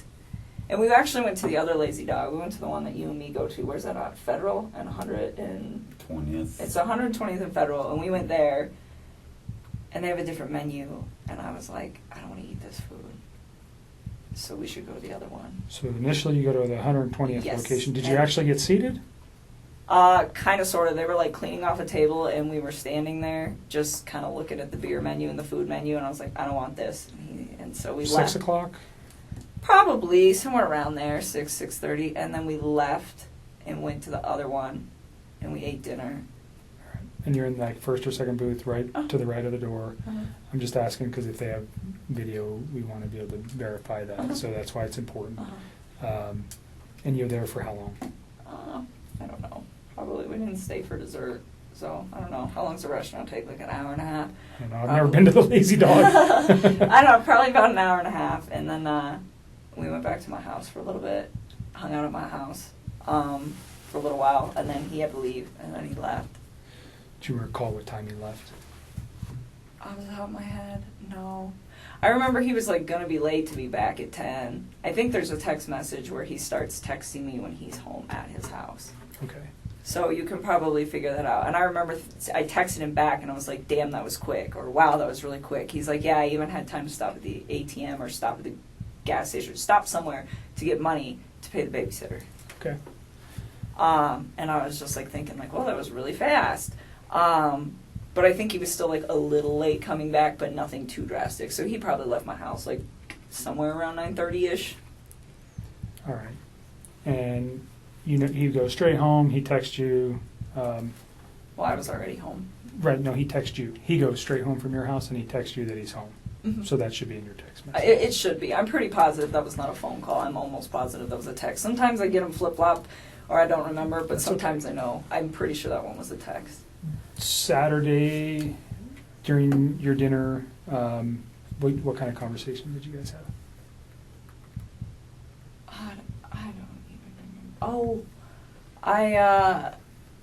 So he's been trying to like eat a little healthier than he normally does, and he's always like been in the working out since I knew him, and he like tries to eat clean, but he was trying to like step it up a little bit, and nothing like the people who do like the competitions and the shows that are all super restrictive. And it was nothing like that. It's just like day-to-day general maintenance, but it's how I eat, and it's pretty healthy. And he's been losing a lot of weight. He lost, I want to say like 13 pounds in the time that we were hanging out. And honestly, when you start eating a little bit cleaner and you start working out a little bit harder, the first couple months, especially for a man, because they lose weight faster, it's not something that's like that drastic to me, but it did stand out that it was like a little much. And so I was like, whoa, like maybe you're not eating enough macronutrients, so let me look at them. So he had been working on his MyFitnessPal app and like programming like all the stuff he eats, and I just started going through them, and I was like trying to figure out like where his ratios were. And we actually spent a lot of time doing that because he'd asked me to do it for him, because I just was at the point where I was like, if his weight loss slows down in a few weeks, he'll be fine, and if it doesn't, then his macros are a little off. It's not like that big of a deal like in the workout community. This is like a very normal thing. But Did you have any other outside concerns, like potential drug use, alcohol use, any of that stuff that led you to go, oh, he's lost an extreme amount of weight in such a short period of time? No, and I wouldn't call it extreme. It was just like, it was a lot. But I mean, when I first started working out, I dropped like 12 pounds in 2 weeks when I first started like hitting it hard with the diet. So the fact that he lost like that much weight, it wasn't, like I said, it was not a surprising amount. I just didn't want it to be like a sustained amount. But no, I didn't think anything weird of it, just because of like how interknitted I am with the like workout community, and I know like this is possible. But it just, the thing that concerned me about it, I guess, and it wasn't even concerned, but the thing that like kind of red lighted me like, hey, this might be carrying on, is the fact that his macros were like pretty dialed in. Like I had wrote them, and he like didn't stay exactly on them, but his calorie intake was about where it needed to be, my experience anyways, for like what he was trying to achieve. And so I don't know, he didn't seem to have a problem with it. He liked where he was at with all of that. So that was your main conversation Saturday? That was like a big chunk while we were there, is like us actually going through, because I was like going through each item, like why are your ratios off? Do you know where his kids or wife were that night? On Saturday? Yeah, his kid. Well, you know his kids are with the babysitter. Do you know where his wife is? She's in Arizona. Okay. How do you know that? Because he told me. Okay. Do you know what she's doing there? I think she's on a business trip. He didn't even tell me right away. He actually told me, I think, like on Saturday or something. It might have been like Friday or something. I honestly don't remember. I just remember I was like really surprised where he's like, hey, like, I'm going to try to get a babysitter if you want to hang out or something like that. And I was like, why do you need a babysitter? Like, your wife's home. He's like, no, she's out of town. I was like, oh. Okay. Is there much conversation regarding that, her on being on a trip, or the children on during those conversations? Not really. I just asked him what time she was coming home on Sunday, and he just said really late. Okay. And that was it. I mean, there's nothing really to talk about with that. Okay. So your conversation's mainly health related. Mm-hmm. You guys return to your house, and then he goes home, and then you talk to him for a few hours on Sunday. Did I? Are you asking me, or are you telling me? I'm asking you. Oh, I was like, I don't even know. Someday, honestly, so wait a minute. That was Saturday. We're talking about Saturday. We're not talking about Sunday right now. Okay, so you're still on Saturday. Yes. You guys have a phone conversation when he gets home? That was the day that he got the babysitter and I went out to dinner, not Sunday. Okay. Okay, sorry, I just want to make sure That's you okay. got your Yep. days right. So Saturday, yes, we went out, he had the babysitter, he went home. I'm sure we did. We always talk on the phone. And honestly, I mean, Mark asked me that the other day. He's like, how long are you on the phone? 15 minutes, 20 minutes? Like, you're going to have to look at the records, to be honest with you. Like, so much. You like to talk, I can tell a little bit. Yeah, a little bit. 400 when she was young. She'd crank out about 400 words a minute. gusts up to 600. That little thing can yak, man. You're a talker, so I'm letting you talk. I need to use the restroom. Let me show you where it's at. Can you So- give me some water while you're out there with Sure. him, please? Thank you. Another bottle? Let's Yeah, at least one. let's move to Sunday. Sunday. Well, let me reverse something. Your conversation with the children, or about the children, was there ever any talk about medical concerns with either of the children? Well, I know Cece is allergic to not peanuts, like pine nuts. Pine nuts. So she has a nut allergy. Yes. Did they take meds? Yeah, I know that she had like an EpiPen, but as far as I know, she didn't have any meds. But I never asked. Like I was just told like she has a pretty severe allergy, and Enough to carry an EpiPen, that's pretty severe. yeah. While we're on this, so when he was in North Carolina, this is all like hearsay now because it's like this is not a conversation. Like he's telling me this stuff, but who knows exactly what happened. But he went out there to go see his family and her family. And while he was in town, before he went out to North Carolina, I guess his mother had accidentally, like, not exposed her to something with nuts, but had, like, given a product, I think it was like ice cream, to a different kid that could have traces of nuts or something. I don't know. But it was like his daughter was fine, but she was, like, in the range of contamination. And I think his wife was very upset about that, and when he got to North Carolina, he told me that he was supposed to spend like half time with them, half the time with her family, and that was supposed to be what it was. I don't know, but he said that he went to go see his family and they weren't answering the phone for like a day or two before he went out there, and then when he got there was a note on the door that said, son, if you step by, we're at the beach. And they ignored him for like most of the time that he was out there. And His own family? yes, his mom, his dad, and his sister. What's the significance? Do you know why? Yeah, he said, and again, I don't know what is true with this man anymore and what's not, but he told me that, like, leading up to it, I was like, well, why are your folks, like, ignoring you? And I was, like, really concerned about this. Like, every single day he would talk to me when he was out there, and I was like, you talked to your family today? You talked to your family today? Did you talk to your dad? What happened? Did you talk to him? No, I didn't. Or, yeah, I talked to my mom. Well, what'd she say? Are you going to hang out with him? Like, I wanted him to see his people because it's important. Family is an important thing. You know, it just needs to function properly. And, Sure. And so I was like, well, and he was like, well, they're ignoring me. And I was like, what do you think happened? And he was like, I'm not really sure, but I think something was said between my wife and them during that incident. And he's like, because The every time peanut yes, or that happened nuts. before he got there, yes. And he's like, because every time that I try to I talk about possibly going over there to see if they're home, she gets upset about it. And I was like, okay. And he told me that his mom and his wife did not get along at all. He said that his mom didn't even show up to his wedding because she's like really did not care for Shanann. So again, I don't know what's true and what's not, but I just know that there was like some tension there. Mhm. And again, like that part is like, I feel like it's almost third party, so that's why it's Sure. like I didn't even Well, but bring it up came from later. him to you, so it's not.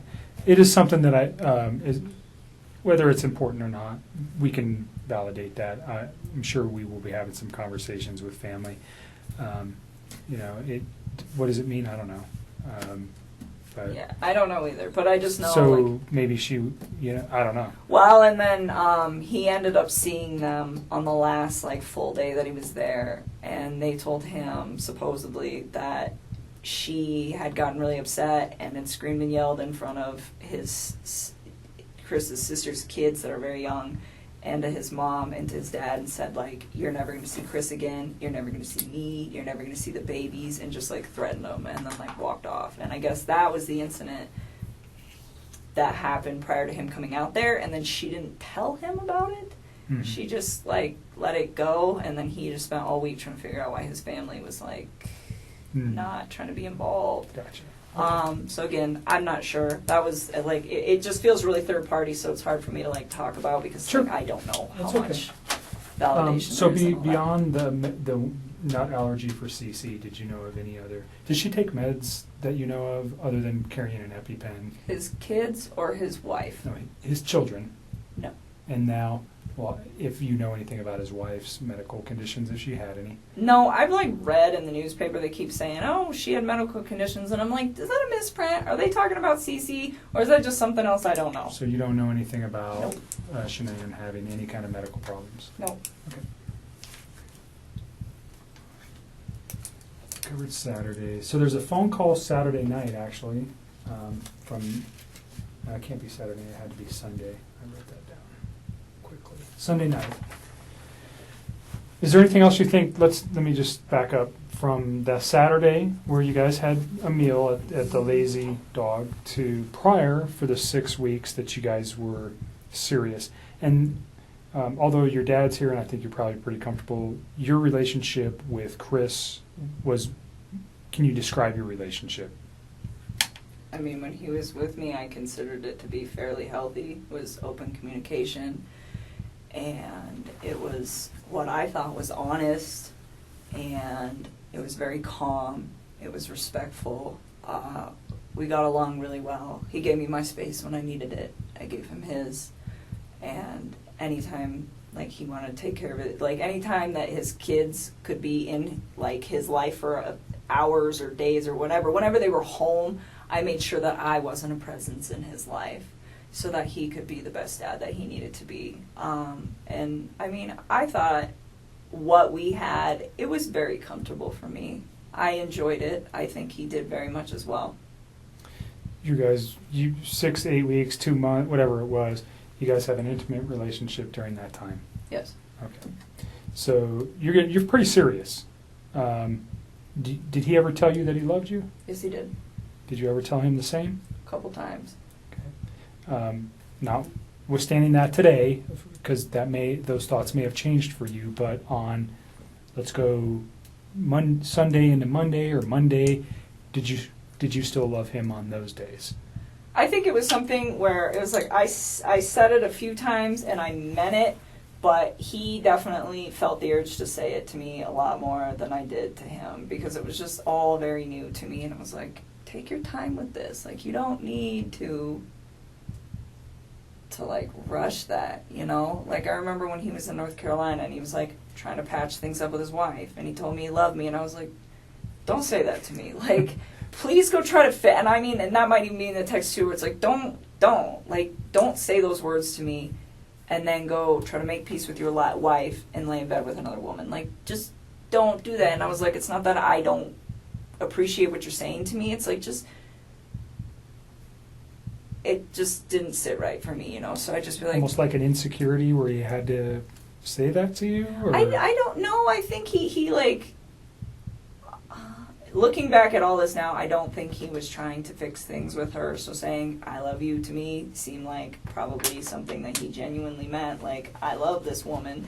And regardless of where he was going to end up that night. But to me, in the way that I was perceiving things, he had told me that he was trying to fix things with her. So it's just like, this is an inappropriate time. And I wasn't mad at him. And I'm pretty sure that's in the text too, where it was very like calm, but it's just like, it's almost disrespectful, where it's like, please don't. I'm like, you know, if we get to that point where it is you and me, like, yes, you can say that, but not then. Like, that's... So you thought he was very genuine when he said that? Yeah, I did. I mean, and he wrote it. It's in all those cards I gave you. Not in all of them, but like the later ones. And thank you. When you said it to him, you said you meant it when you said it. Yes, I just didn't say as frequently as he said it. Like, sometimes he would say it, and I was just like, for me, it was still like very, very new, so I kind of like took my time and only said it when I was just like, this is a really important moment. So you got, I mean, in the short period of time that you guys were together, he became very attached to you. Yes, very, very attached. He's sending cards, flowers. He's telling you he loves you. He sends you flowers. Does he buy you any other gifts? Nope. I wouldn't have wanted them anyways. Flowers is enough. You can't. I don't need expensive stuff. Okay, but he becomes very attached to you. Yes. You guys are talking multiple times a day, at least. You're all the time. You're seeing each other on a regular basis. Yep. So it's a very and his wife is not around, nor are his children. So there's a lot of time for you guys to build your relationship in this first four weeks or so. Is that fair? Yeah, and even when she was back, I mean, it was still like we were still spending time together. He was still spending time with his children, and I had my own life. Like, I mean, there was 1 week where I just like went out of town with my friends for my birthday. I wasn't even around the whole like last few days of June up until the 3rd of July. I was like gone, you know. And then there was another like last weekend. I had a friend impromptu come in town from out of state, and I hosted her for a few days. And it's like I still did my own thing all the time. Like, whether he was there or not, like, if my friends were like, hey, we want to make plans, I would tell them, like, we're not hanging out today because I want to go see my mom or my dad. Did your friends know about him? Nope. Why? Because it's like he's with 2 women right now. They don't need to know about So that. if you had a boyfriend of 4 to 8 weeks on a regular, I don't know if you were married prior or if you had a boyfriend before, but if you had a steady boyfriend, you would have let people know. I think you told me before we got started that you just told your dad about Chris No, I wouldn't recently. have told them. I wouldn't have told Okay. people. It's too early. I mean, people... So you don't tell your friends, hey, I got No, a because boyfriend. people come and go. I mean, Okay. dating scene these days is like, it sucks. I mean, so, no, I wouldn't. I mean, it would have to be something, even with Sean. I think I was with Sean for probably like 6 or 7 months before I brought him home to my family. I mean, I really, same with, that was the guy I was in a previous relationship with, but I But mean, this one, you were a little bit more, you said he's with 2 women.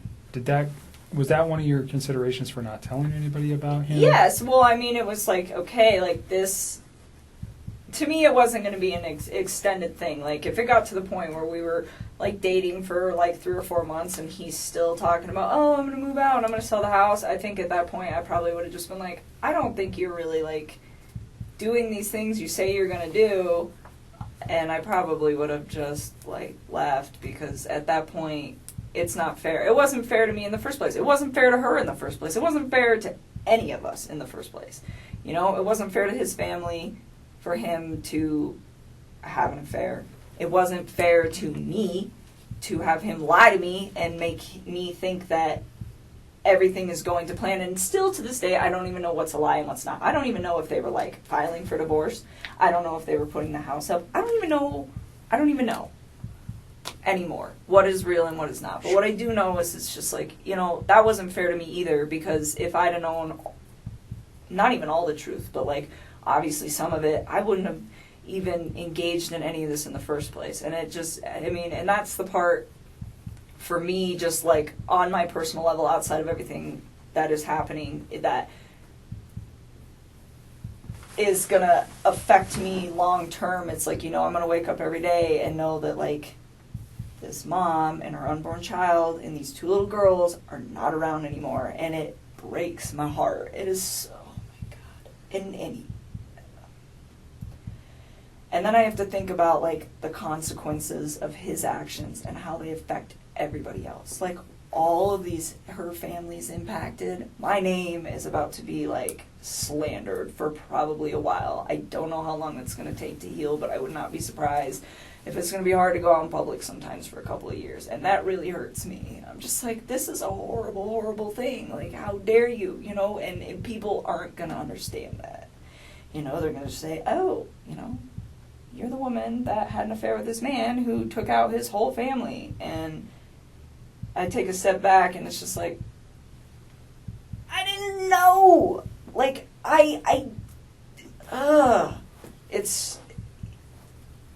he's so disgusting. I'm so ashamed of him and everything, and I just,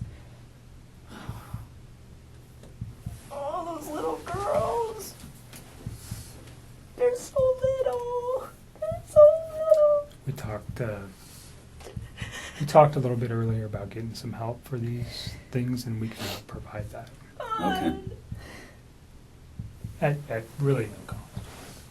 Through the state. One more we just want to make sure there's resolution. Absolutely. That's why we come to you guys to pound it down hey, until there's I'm nothing left. sorry that you're talking again today. I really am. I don't want to put you through any more trauma than you've already been through. There is reasons for everything that we're doing today and I know. what occurred. And I'm sorry. I genuinely am sorry. These are not things that we like to do twice. It's the same thing with other types of victims from other crimes. We want to do it once and we want to be done. Unfortunately, we didn't know yesterday what we know today, and that's why we're here, because we need this video. And I am sorry, because I know it's hard to talk about it. But it's so sad, and she's pregnant. And you know, on our end, we God, didn't. and they're so cute. They're so little. Like, why? Why? How? I don't even understand how you could like bring yourself to do that to somebody who's like that big.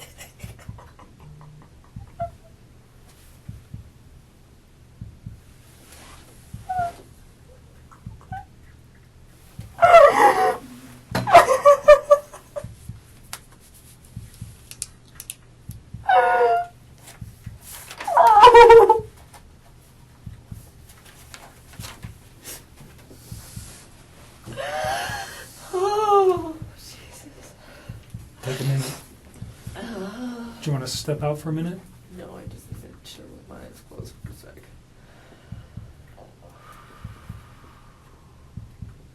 I still cannot believe this is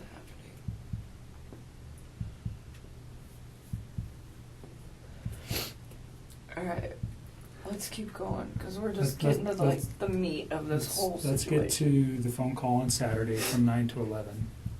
What did you guys, or pardon me, on Sunday from 9 to 11? Yeah, we talked a few times. So, Sunday, I think so. I need to think. I can't even think. Take a couple breaths and take a second.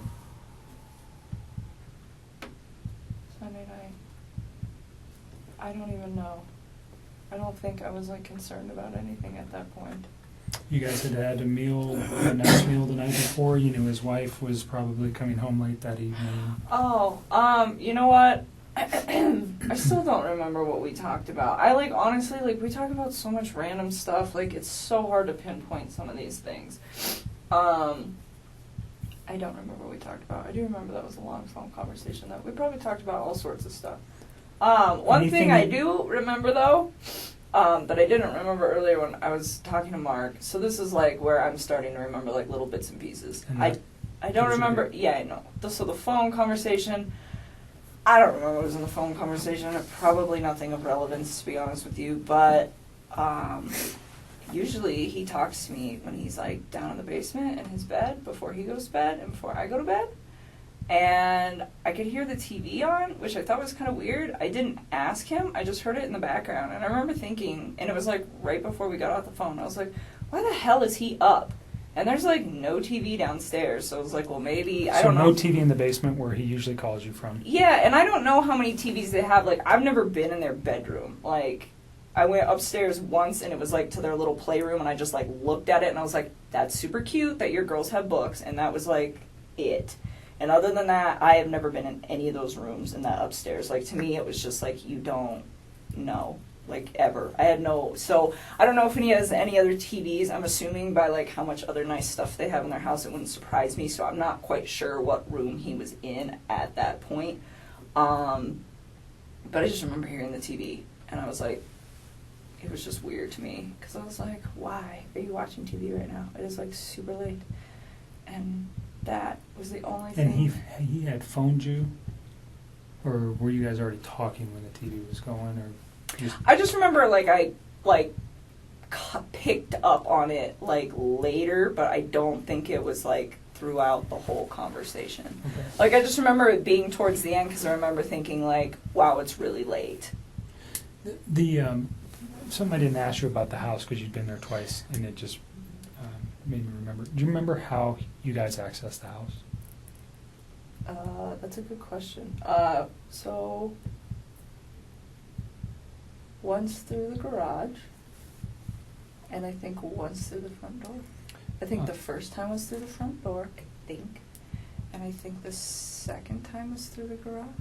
Was there anything unique about either of the doors when you went into the house that might not be typical of another house? Like the unique door?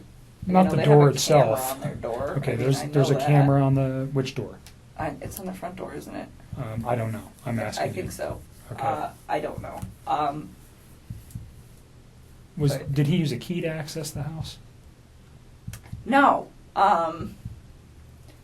He did not. The first time I went over there, he just let me in. And then the second time, did we go through the garage? I don't remember. I've been through his garage before.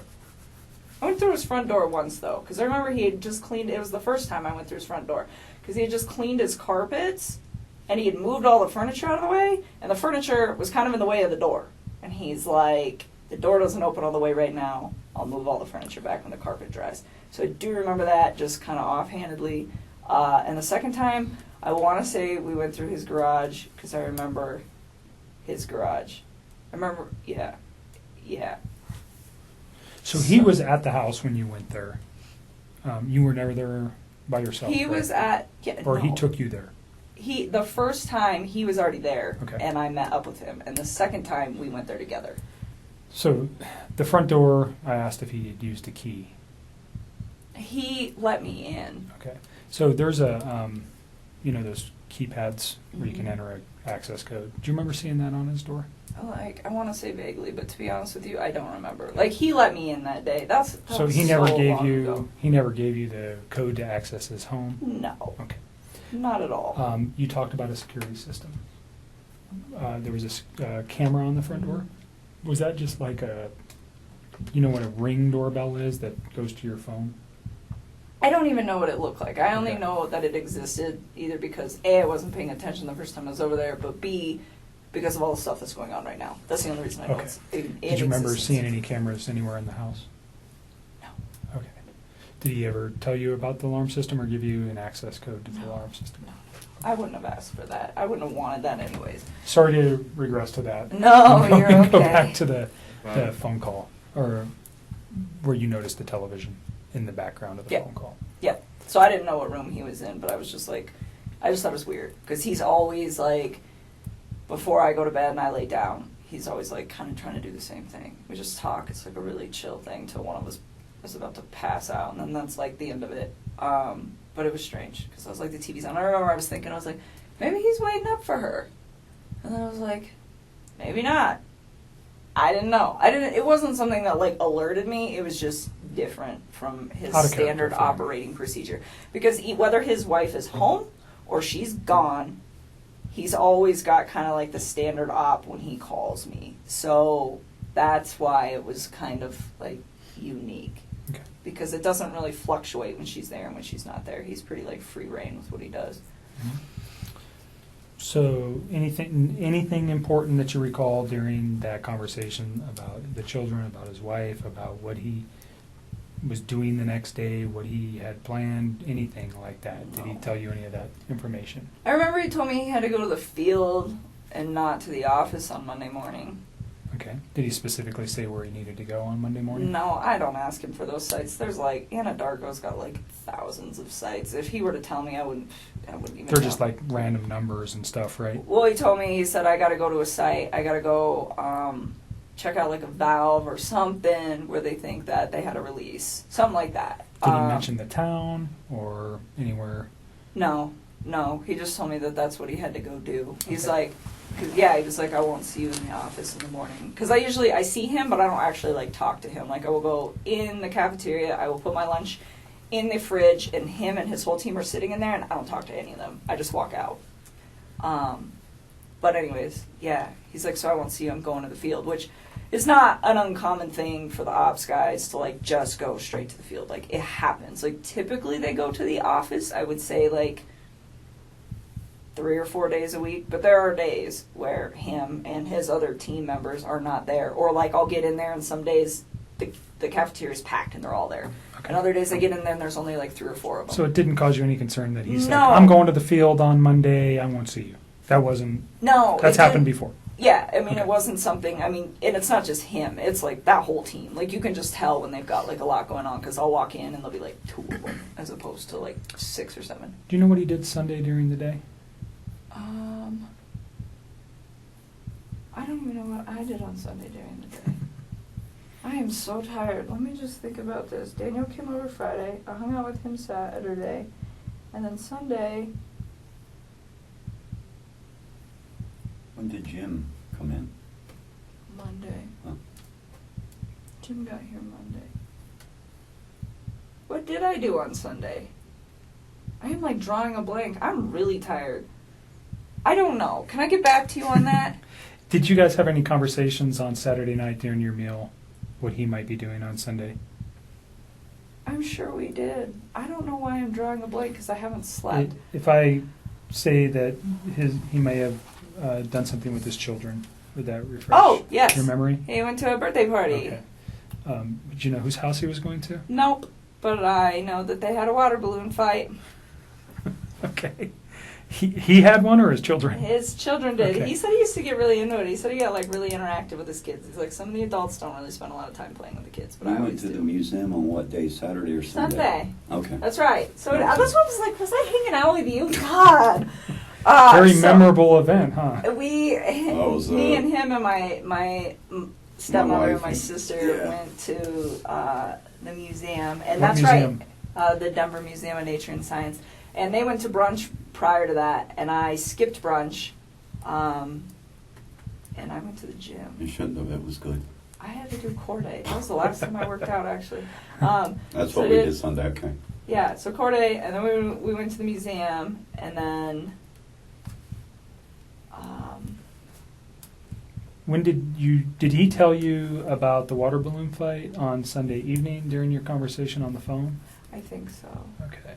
So think you don't so. know whose house he went to on Sunday, No. but you knew it was for a child's birthday? Yeah, and he had told me about that in advance, really. So I don't know if it was Saturday that he had told me that he was going to go that birthday, or like Friday.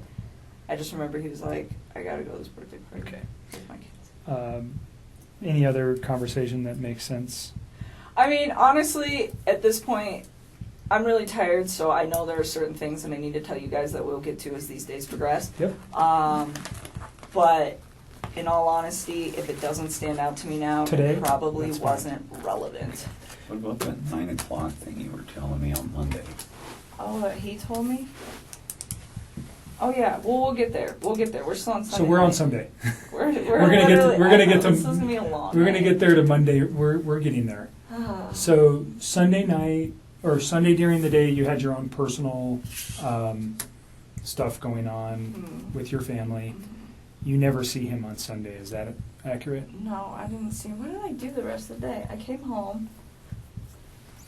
I think I might have just chilled at my house. I don't remember. I think I cleaned my house. I don't know. I didn't see him though. Okay. And Yeah, Saturday was the last time I saw him. Okay. Sunday, you're at home. You talk to him. We know you have a conversation Mhm. in the late evening hours, and then you go to sleep on Sunday night. Mhm. When's the next time you talk with Chris? Probably Monday morning. Do you know what time? No, I mean, so we used to like randomly text each other like throughout the day, but we both get really busy. So some days like I don't hear a lot from him, and some days I don't text him until like 2:00 in the afternoon because I'm just like busy. And I remember I didn't hear a lot from him that day, which was like that's not out of the normal for either one of us during the day. But at one point, I do remember he like texted me and he's like, "Oh, it's been a really busy day," and then like said some other stuff, which I'm sure you will find in my text. What he said, I don't know. It wasn't obviously anything that was like alerting to me. But that's what I'm saying. Like at this point, like I remember really key things, but if it's like a conversation that I'm like, I don't remember exactly what was discussed, it's because it was probably just bullshit, like just talking to each other. Yeah. Small talk stuff. Yeah. But I remember he was busy that day, and we didn't talk that much. And then I clocked out at 3 is what my time card says. That's what I was showing Mark the other day. And I got home to go meet my buddy. One of my good friends was coming over to my house. And he actually has a key to my house, so he was actually there when I got there. And Who's that? My friend Jim. And so Jim came over, and I got home. He was there. He had like just walked in the door, and I remember like briefly after he got there, I checked my texts. I mean, briefly after I met up with Jim, I like glanced at my texts, and Chris said something about, like, my family's not home, or, like, my wife and kids aren't home, like, something to that effect.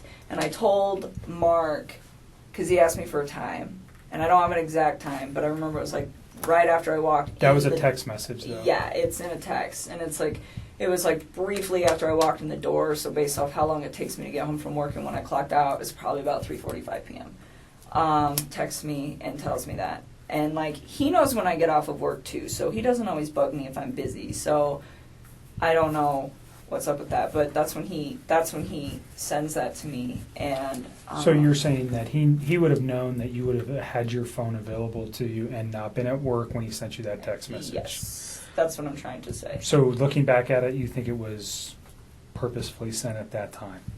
Oh, I'm sure. I'm just asking your feeling on that. Yes, and then he said, "Call me when you can." And I was There was like, no other communication between you and him that morning, on Monday morning? Well, at all? there was, but it was like random. Like, But nothing about this event? No. About, like, my wife's missing, or No. anything? Nothing. Okay. Nothing. And you knew he wasn't coming to the office because he had told you that Sunday night. Yeah, and then he goes, and so, like, they're only in the office for the morning. Like, Right. some days it's longer than others, but I would say by a maximum of 7:30 every single morning, they are all gone, and they don't come back unless they have, like, a meeting or something that they have to attend. So, like, not seeing him for the rest of the day is not, like, an unnormal thing. Okay. Like, but like I'm saying, like, we don't really, the only reason we interact was kind of, like, by an off chance thing. Like, I don't work with him. Mm-hmm. So he, we talked, like, randomly throughout the day, but it was really sporadic, and he seemed pretty busy, so we didn't talk too much. Like I said, didn't put too much thought into it. It happens all the time. Waited till about 3:45, then sent that text to me, and yes, he does know that I will be home at that point. Or getting home. Did you give Mark Jim's information? No, I would really, like, not like to involve him in this. Okay. He does not know about this. He was not, like, he doesn't know any of this is occurring. Okay. Like, I was So literally he knows, certainly through the media, that something's occurred. Yeah, he's, with like, Chris. out of town. He's probably has Okay. no idea. He doesn't know Okay. who Chris is. Like, he's not, I do not know. So he's just a friend of yours. Yes. He does that not was need to be coming to dragged your into this. apartment and doesn't know anything about Chris. Does he know anything about No, Chris? Okay. nothing. Absolutely And not. we've known Jim for Yeah. years and years. You're not dating him or anything like that? It's No, just a he's friend. like one of my very good friends. Like, my dad knows him. He's a great guy. He works out of state a lot, so when he's in town, we hang out. But when he's in town and he's off of work, to save time, so I give him the key to my house, one, because I trust him and he's one of my best friends, and two, because sometimes he will just meet me there, because I'll be like, hey, I'm getting off of work, and then if I get stuck in traffic or something, he ends up, like, sitting outside of my apartment waiting for me to get off of work. So I'm like, here's the key, and, like, my dog loves him and stuff. So no, he's not So he's just a involved family with it. friend. Yes, I don't even The only want reason him I dragged ask, into this. and I'm not really concerned about your location. I think we already have your cell phone records. At some point, did Mark ask you to supply? Did they ask for consent to get cell phone records?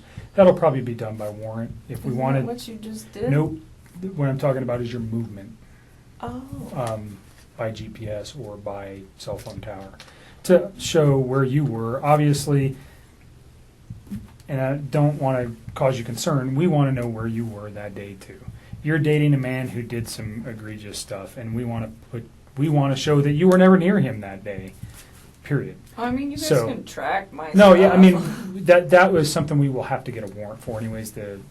I'm just saying, if we asked for it, would you have any Yeah, objections to that? No, you can have Right. it. So, I'm a pretty boring person. I well, don't it sounds go like too you many just went to places. work that day, and then you came home, and you were there at 3:45. Yeah, like on give or Monday. take like 5 Yeah, minutes. whatever. But yeah, so 3:45. I meet Jim there. Yeah, I was And totally so right. Jim is understand from an investigative point, he could be a person who could say, yeah, I was there at 3:45. He doesn't know Chris. He doesn't know anything. He could say with one phone call, yeah, she came in at 3:45. Done. Totally. Do you know what I'm saying? Yeah. And I don't have to ask anything more than, hi, Chris, my name's Kevin. or Jim. And I'm Just not leave saying you Jim have to give it alone. to you. Just leave Jim But alone. if Jim at does not need some to be wrapped point- up in this. If at some point I needed Jim's info to let's say we couldn't find your phone records. Would you You tell can me who have Jim them. was? I will give them to you. Would you tell me who Jim was if I If couldn't you get had him? to. Okay. I don't really want to Great. involve him in this. That's not Perfect. fair to him. That's not, no, if I do not have to do that. That's fine. Yeah, so anyways, Chris was like, call me. And this is the 3:45 text. Yeah, he sent me like a few. I think there was 3 of them, and I don't remember what the other one said, but something about like, yeah, my family's gone, or I don't remember verbatim, but call me when you can, or call me when you have a chance, something to that effect. And so when he told me call me, I was like kind of alerted, where I was like, okay, what's going on, you know? But first when he told me like his family was like not home, that didn't really seem odd to me that his family wasn't home. It was really vague. I'm like, okay, like, are they at the grocery store? Like, elaborate.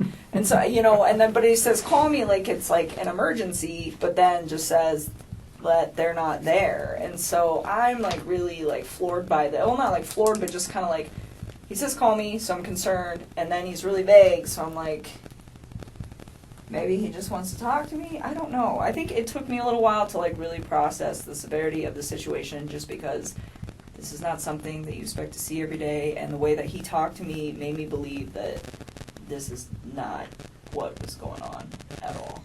Okay, so you make a phone call to him and you guys have a conversation. I did. I stepped outside. This is 3:45. Ish. I mean, well, like, I think I actually interacted with Jim for, like, probably a good 15 or 20 minutes. I mean, he's my guest. He's in my house.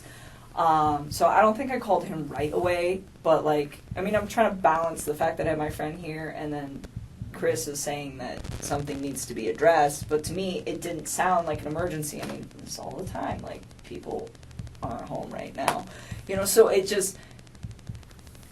It wasn't like, oh my God, I have to take this call. It didn't register as being critical. No. I mean, it was the way he said it. And I was like, okay. So I remember hanging out with Jim for a while, and then I stepped outside and I made a call, like, out on my back patio. And I called him. And he didn't answer the phone. And then he texted me back. Oh, no. Did he answer the phone? I don't remember. I think he missed my call, and then he called me back. Or he just answered. Either way, it was a very short talk to him where he was just like, I have to go. The cops are here. And I don't remember if he said that on the phone or over text. That's I don't okay. even, I'm so tired. That's fine. You don't But need either the way, different, like, it's the just cops, the context. Yeah, I mean, you guys will figure it out. The cops are here. And I'm just like, all right. And then I remember we were like we were texting, but I was like hanging out with my company, so it wasn't like a nonstop text. It was just kind of like I would check my phone every once in a while, and we would communicate with each other. And he was just saying like they weren't there, and that her friend Nikki was there, and that her friend Nikki had called the cops. And I'm like, why would this girl call the cops? And like, I honestly do not remember the order of operations on all of this, but I'm pretty sure the majority of our conversation that night until my friend Jim left the house, which was probably pretty late, I don't even know what time, like 9 or 10, was all via text. So you should have this via text. Like, Okay. I don't think we started talking again on the phone until, like, after my company left. And he was like, I don't know, he just started, like, giving me details about stuff, and I don't remember what order, but he was saying, like, Nikki was really upset, and that the cops were there, and that they were, like, searching the house, and I was just like, what? You know, like, what? Why? And he was telling me that,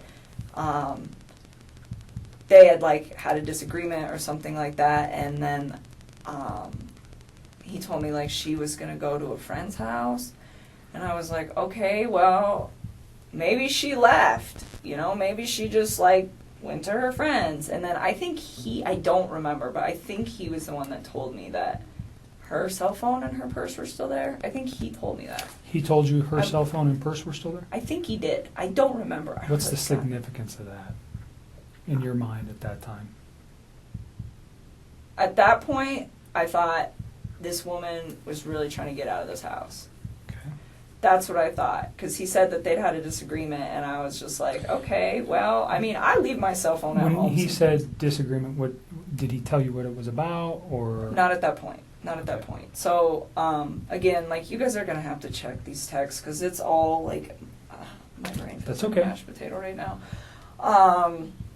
But I remember him saying that, and I'm just thinking, like, well, maybe she was in a rush, you know? Like, maybe she was just like, I'm going to my friends. I'm leaving my cell phone here because I don't want you calling me. I don't want anyone else calling me. I mean, there are days where, like, when I'm outside of work, I will just shut my phone off. I just do it, and it's, like, my way of getting peace. So to me, that, I mean, like, it was weird that it wasn't even that weird to me that she left her phone just because I leave my phone, but it was weird to me that she left her purse. But knowing the fact that that girl was, like, always on her phone, then, yeah, I guess it is kind of odd. Like, she lived on her phone, I think, yeah. pretty much, is my understanding of her and a phone. So, I don't know if you knew that I did. until prior to the media stuff, or just from Chris. I did. So, did that strike you as odd? But you're thinking maybe she just left. I just thought she needed to, like, get away from the situation. I mean, that didn't seem that awkward to me, that a couple that is going through separation would be like, I need to leave. I just need some space. Like, it didn't even, like, process. I was like, okay, like, give her some space, you know? And on that note, too, when he was in, we're going to jump back for just a second. It's okay. I had a thought. So when he was coming back from North Carolina, that was when he officially told me we're going to get a divorce and we're going to put the house up for sale. Like, he told me they were separating and they were, like, going to put the house up for sale, but they hadn't done it yet. And then when he got back from North Carolina, that was when he was like, it was like a sealed deal. Okay. And the reason that is of significance is because at some point over the weekend, I don't remember when, he told me that they were putting the house up. I don't know if it was they were putting it up on Monday, like the day they went missing, or if it was that they were calling the realtor to verify some stuff so they could put it up that week. Like, I don't quite remember. I just remember, like, the house, which was supposed to be, like, on the market, like, that week. Did he name a realtor ever? Yeah, he did, and I don't remember her name. It was a female. Okay. And I don't remember her name, like, That's at all. fine. I was trying to think of that for you guys not too long Is that the ago. company? Do you got the company name? No, he never gave me that. He, like, gave me her name, and it was the same name twice. He gave it to me once when he was in North Carolina, and then once the other time. Because I remember asking, I was like, who's that? Because he's like, I'm going to have her call so-and-so today and make sure everything's still good to go. And I was like, who's that? He's like, the realtor. It's like, oh. Or not today, but, like, If it ever comes to your Monday. mind, just Yeah, I give me a doubt voicemail, it. That give was me a such call. a. Yeah. I will try. I don't lots of remember names. what it was. It's fine. It's not that critical. That person may come forward to us anyways, perhaps. So don't worry about it. Let's go back to the phone calls on Monday afternoon. Yeah, so he's, like, texting me a lot of this information, and I'm starting to kind of freak out. And it's not like I'm freaked out like, oh, she got murdered. I mean, that is not what I thought. It's like, okay, like, the way I looked at this, like, apparently his wife had been gone since midday, well, is when she got, like, reported missing. I didn't know that. Like, the way I looked at this, it was, I got home from work just now. I mean, he didn't say that, but I interpreted, I just got home from work. And my family is not here. So when we're texting for, like, a few hours, like, the cop thing was kind of weird. But he's like, Nikki insisted they call the cops. Nikki insisted they call the cops. And I'm like, okay, you know, and I'm just trying to figure out, well, like, what role does this woman play in this situation? Like, is she... Did you know who she was? No, I don't know any of his people. Like, this has been pretty, like, tight wrap for a while, which is probably a really good thing. But anyways, I didn't know, like, who she was. And so, like, I started asking him. I was like, well, where do you think your wife is at? And he's like, I think she'll be back tonight. Like, I think she's, like, out with somebody. And he was telling me that they had a disagreement. So I was like, well, I remember telling him, I was like, you should make sure that you have wait a minute. No. So all that happened, and then it starts getting kind of laid out. And I remember we talked for text for a while, and part of this conversation, and then it moved to the phone. And I remember telling him, because he was like, I think she'll just be back tomorrow. I think she's just going to be gone for the night, like, with a friend, you know? And Did like, he name the friend? No, he didn't. And, like, because I don't think, he made it sound like he didn't know, like, what friend's house she would be at. And I remember talking to him, and I was like, well, maybe it's that Nikki girl. And he's like, well, Nikki called the cops, so why would she be at Nikki's house? I'm like, I don't know, kind of throws her off the trail of where she's at, you know? And it's like, it sounds kind of weird, but it's like, he really made this sound like this woman was just, like, upset, left the house, and that was probably what he thought happened to her. And so I didn't really put too much, like... Did he tell you the kids were missing as well? Yes, with her? I knew. Okay. I mean, which made sense to me, because I was like, well, if you were at work all day... I mean, he didn't tell me he got home early. He didn't say that to me. So, I mean, it made sense. Like, if she's going to leave, they should probably go with her. And so, I don't know. I feel like I wish I should have, like, processed all of this earlier, but I just don't feel like... When one of my friends is gone, I'm like, oh my God, they got murdered. We should address this. Like, I haven't heard from them in 4 hours. It's not a typical thought when somebody just checks out for a day. No. So it got late at night, and, like, I remember telling him, I was like, he's like, I think she'll be back tomorrow. And he was going to go into work, and I told him not to. I was like, you need to stay home, and you need to help the cops. I'm like, and you need to wait for her to come back. And he's like telling me, like, well, what if, like, she comes back and she sees my truck? And I was like, you know what I would do? I was like, I would ask one of your good friends who's off of work tomorrow to come over this house and hang out with you while you're here. I was like, and go park your truck down the street. I was like, so she's upset at you and she wants to come back. I was like, but she doesn't want to be here if you're here, maybe. I was like, if she comes back, I was like, and she doesn't see your truck, maybe she'd be more willing to come in the house.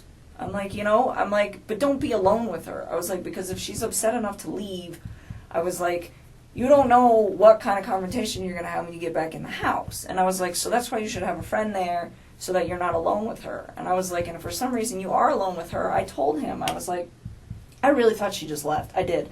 I was like, get your phone, put it on video, and put it in your pocket. And I was like, and just zip it up. And he's like, why? And I told him, I was like, because you can voice record. I was like, so if she comes home, I was like, and you two are still, like, you know, if there's some choice words being said, because you guys obviously got into, like, something that's, you know, early Did he in the ever morning. articulate what their argument was He did, about? and I will get there. But, you know, I told him, like, just be prepared. You know, because at this point, like, it wasn't like I was, like, trying to make her to be a bad person. It was just like, I didn't know what was going on. I assumed that she had left, so I was like, well, when you get back, because I knew that they were going through a divorce, it was like, just cover your bases, you know, try not to be alone. And if you are, just record what you guys are talking about, so, like, at the end of the day, like, nothing bad happens to you, you know? And, like, that was kind of how I processed that whole situation. And so,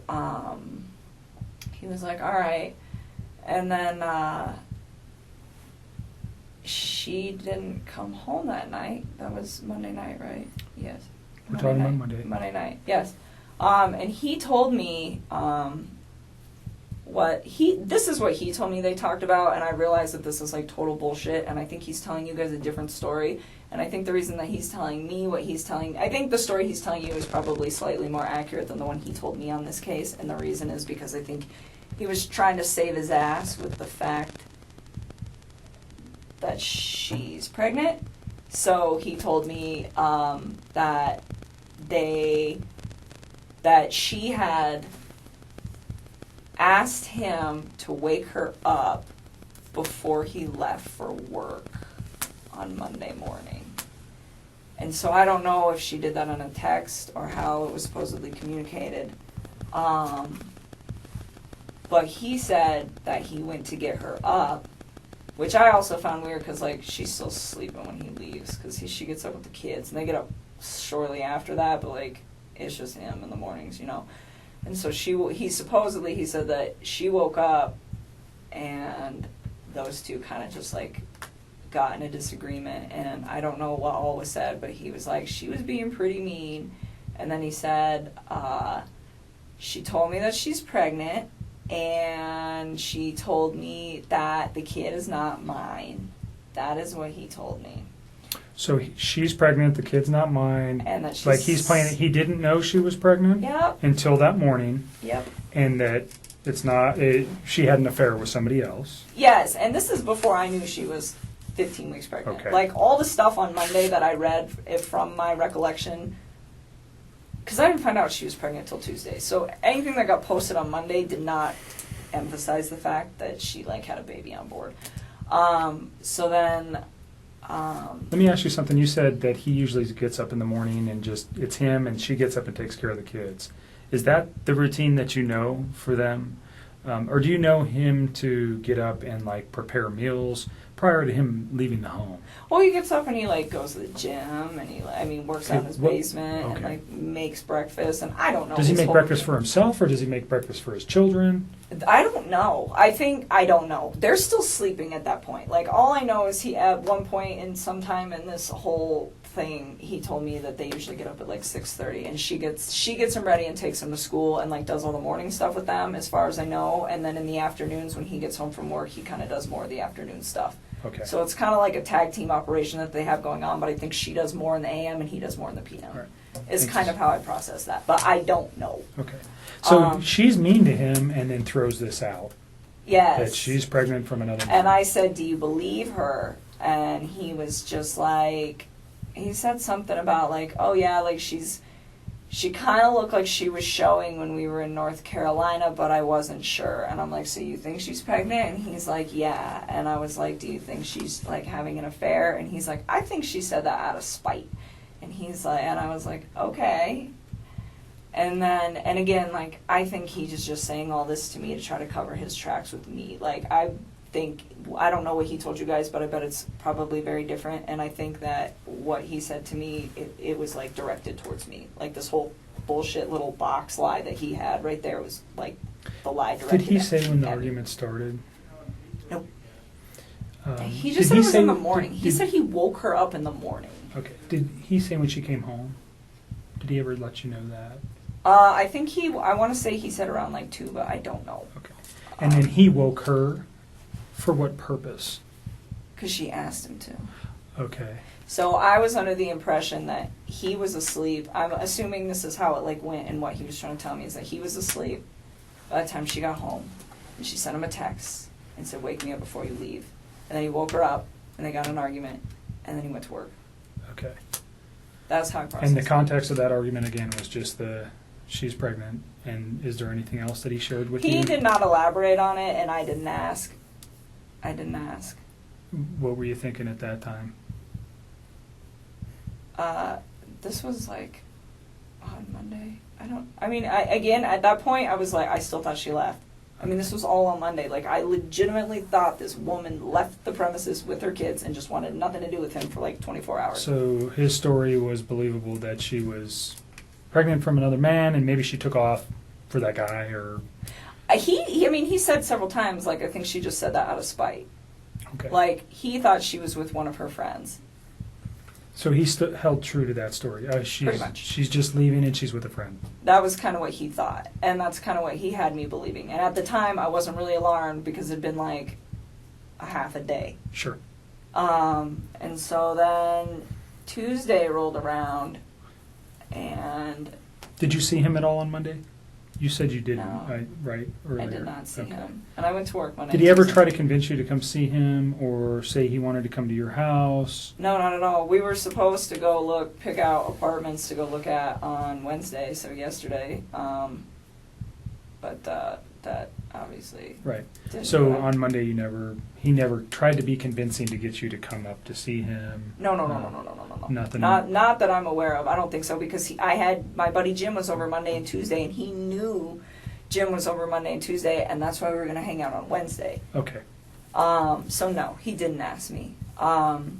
So Tuesday rolled around, and she still wasn't around, and this is when I started getting kind of sick. Like, my friend Jim was sick on Monday when he came up, and I don't know. I just started feeling like crap as it was, and then I was just kind of having a hard time focusing and like thinking about what was going on. And I'd asked him a few times, I'm like, where's your family, Chris? Like, where's your family? You know, and he would tell me like, oh, I don't know, or I want them home. Like, I asked like several times. So I think I got different responses, but each time, like, he didn't know where they were. You know, and I'm like, she's still not home, and he's like, no, and I had also asked him to, like, he said he had a friend, Dave, that was a cop, which I also find convenient that there's another Dave working this case who's a cop.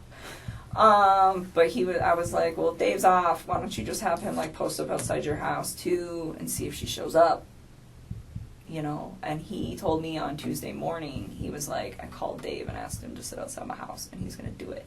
And he's like, and then my friend Nick is coming over later on this afternoon. And I was like, okay. Did you ever hear Nick's name before? I've actually heard that name a few times, like, Okay. around him. Like, there's certain... I never heard Dave before. Dave was new, but I've heard the name Nick a lot, so I don't know if that's, like, real or what, but if I was to guess, like, friends that he, like, legitimately has, I would assume that he was one of them. But, yeah, because I know he's told me before, like, when we first started hanging out, that Nick lived kind of in the area, and he's like, he actually goes... He's a trail runner, and he's like, he runs at East Lake number 3. So he lives in your area? Kind of. Okay. And I remember him saying that to me once. He's like, you know that park that we, like, hung out at? I was like, yeah. He's like, my buddy runs over there. We should not go to that park anymore. And I was like, okay. That's cool. And, anyways. Tuesday morning. Tuesday morning. We're almost done. I know, I'm trying to just keep it all together here for you guys. Tuesday morning. Oh, so he said Dave was going to stay outside of his house, and Nick was going to come over that afternoon. I was like, all right. And then, I think most of the texting throughout that day was kind of like, have you heard anything? Like, what's going on? It was kind of like me checking up on him. And I don't remember everything, but it wasn't, I didn't even make it through the entire workday. Like, I was feeling really, really sick, like, in general. And then I decided on my lunch break to get on the internet and look at what was going on with all the reports. And I saw a report that was like, this woman who's 15 weeks pregnant and her 2 daughters are missing. And I was like, whoa, what? And I was just, like, so floored, and I read a couple other articles just to make sure that, you know, all the newspapers are, and, like, just double check, like, am I really reading this right? And I'm like, okay. And he had told me previously, like, she says she's pregnant with another man's kid, but he'd said, like, he could kind of tell in North Carolina, but that girl is, like, obviously pregnant. I mean, in her photos. I mean, 15 weeks, that's like 4 months. That's pretty far along. And so it's like, how would you not know if she's showing? Like, you totally know she's showing. And so, oh my God, I got so sick. I was just like, I need to go. I just, like, packed my stuff and I left work and I went home. And I remember I told Jim that I was going to get home early, and he wanted to come over right away, and I was just like, I just needed some time to, like, process what was going on. But I did tell him, I was like, you can come over earlier than you did yesterday, because he didn't want to wait in traffic. That was the thing. He's like, save me some time. So I don't remember what time he got there. I probably still have that text, because I don't have any reason to delete those. But he came over a little early, but I did have, like, a gap of time in there. I don't know how long it was. I bet it was, like, from the time I got home to the time Jim got there, but it was probably, like, I don't know, hour and a half maybe, somewhere around there.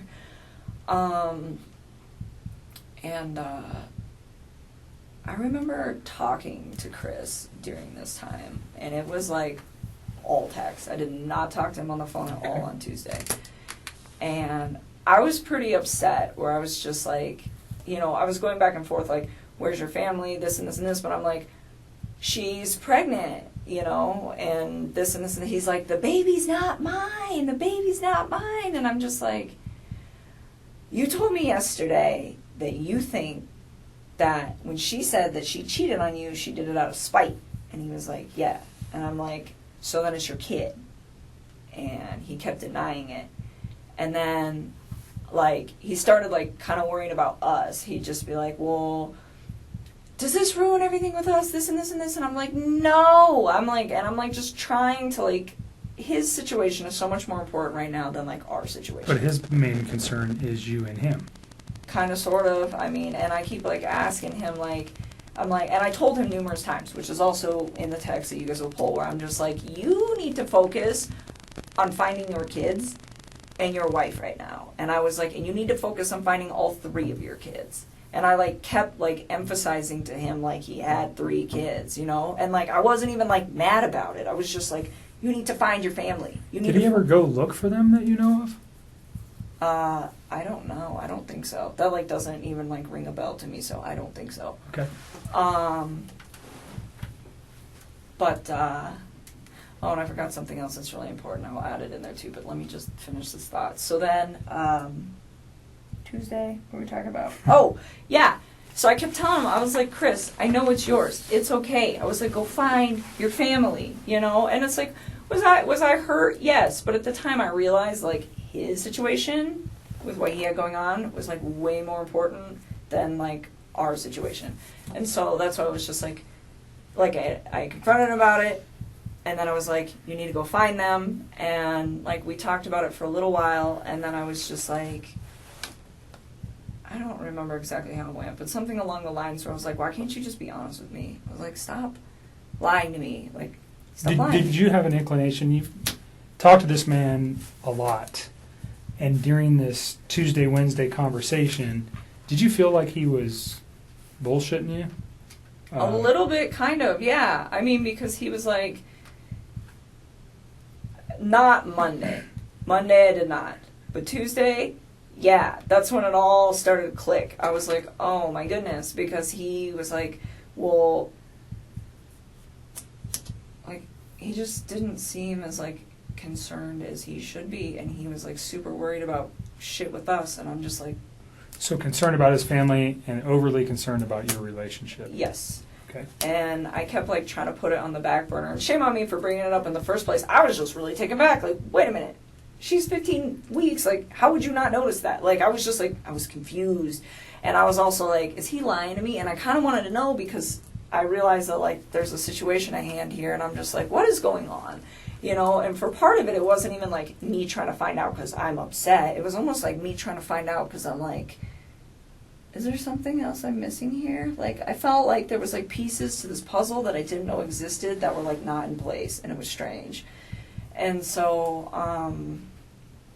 anyways, I told him, I was like, be honest with me. I was like, don't lie. And I don't remember exactly how it went, but I was like trying to emphasize, like, stop bullshitting me. So he told me the truth. And he told me it was his, and then he knew about it. Okay. I was like, okay. And then he asked me again, like, did that ruin everything? And I was like, no, it didn't. And in the back of my head, it's like, yeah, I'm done. I'm not dealing with that. Don't lie to me. But his situation is so critical right now that's like, I'm not going to like ruffle his mental feathers, because they're already like really ruffled because of the situation. So like, out of respect for his mental health, I just like dropped it. And I just kept telling him, like, we're okay, we're okay, we're okay. But how many times do you think he asked you during these phone calls? Oh, it wasn't a phone call. This was text. Pardon me. Text Tuesday. Text Tuesday. How many times do you think he brought up your relationship and if you guys were okay? Probably like 2 or 3 times. And how many times did he bring up concern for his children or his wife? I think he brought it up a lot too. I mean, he kept telling me that he was like worried about them. Okay. I mean, it happened. It wasn't like he was just like spaced out. I mean, he was definitely showing that too. I was just surprised that he was like also showing it for me, because at that moment, if I had some crazy stuff going on with somebody in my family, I would be putting all my relationship stuff on hold. Like, look, like, baby, I got to deal with this. Someone in my family is missing. When I find them, we will talk. And that would just be it. But that's just me. I mean, that's how I would address the situation. And that's kind of how I've been, like, gauging how I handled Monday, Tuesday, and Wednesday is, like, what would I have done? Sure. You know? And kind of, like, that's why, like, I didn't contact you guys on Monday, because I probably wouldn't have done that for one of my friends. And not that I'm cold-hearted. It's just, like, it just... that's just not how me and my friends work. So it didn't... You know, so there's extenuating circumstances that you wouldn't have known that caused her friends to be concerned. Mm-hmm. Just so you know, there's nothing wrong with you for not going, oh, something's wrong, and calling the police.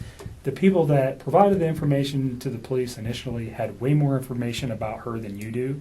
So that's why they came forward. So I can see it, I can feel a little reservation that you're like, why didn't I do something? You didn't know enough. I think a normal person on Monday, a reasonable person is just going, shit, this woman's, whacked out relationship with her husband. She's got 2 kids. Now she's pregnant. She just takes off. So don't blame yourself for not making a phone call to the law enforcement or going to the police. You didn't know anything. So I'm just trying to help you get past that. Don't worry about it. Okay. It's not, the people that came to us had way more info than you did regarding what was happening with her life. Okay. Okay. So don't beat yourself up over that. Please don't. Okay. And then, so Tuesday, after that conversation, I told him, I told him to delete his text because I knew he was like going crazy texting me, and I didn't want any of his friends to see him texting me because I don't think they knew about me. It had nothing to do with you guys. It was just like, and you'll see him, The secrecy of your relationship. Pretty much. And I just feel like he was texting me so much openly, and he had friends there that I was like, I didn't want them to see that. And so I was trying to get him to slow down. And then I told him too, after he lied to me, I was just kind of I was done. And I was trying to find a way to get away from the situation without alarming him or panicking him. So I told him everything is all good, I'm still here for you, and I feel bad because I lied to him, but I just try to keep him calm. And then I told him contact me once they find your family, and then we'll talk. That was Tuesday? That was Tuesday. Okay. And he sent me a text back saying something along the lines of what did he say? Something please just think of and I kept telling him I was scared. I was really freaking scared. In fact, that's another thing I'm missing. I'm so tired. Monday night, I called him back in the middle of the night because I could not sleep. I could not sleep at all. And I remember when I called him, he sounded like he was sleeping. And I was like, how the hell can you sleep right now?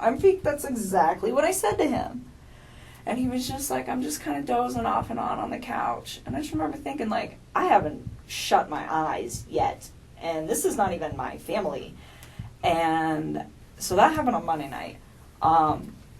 So then I was going somewhere with that had to do with Tuesday. I forgot what it was. I'm so sorry.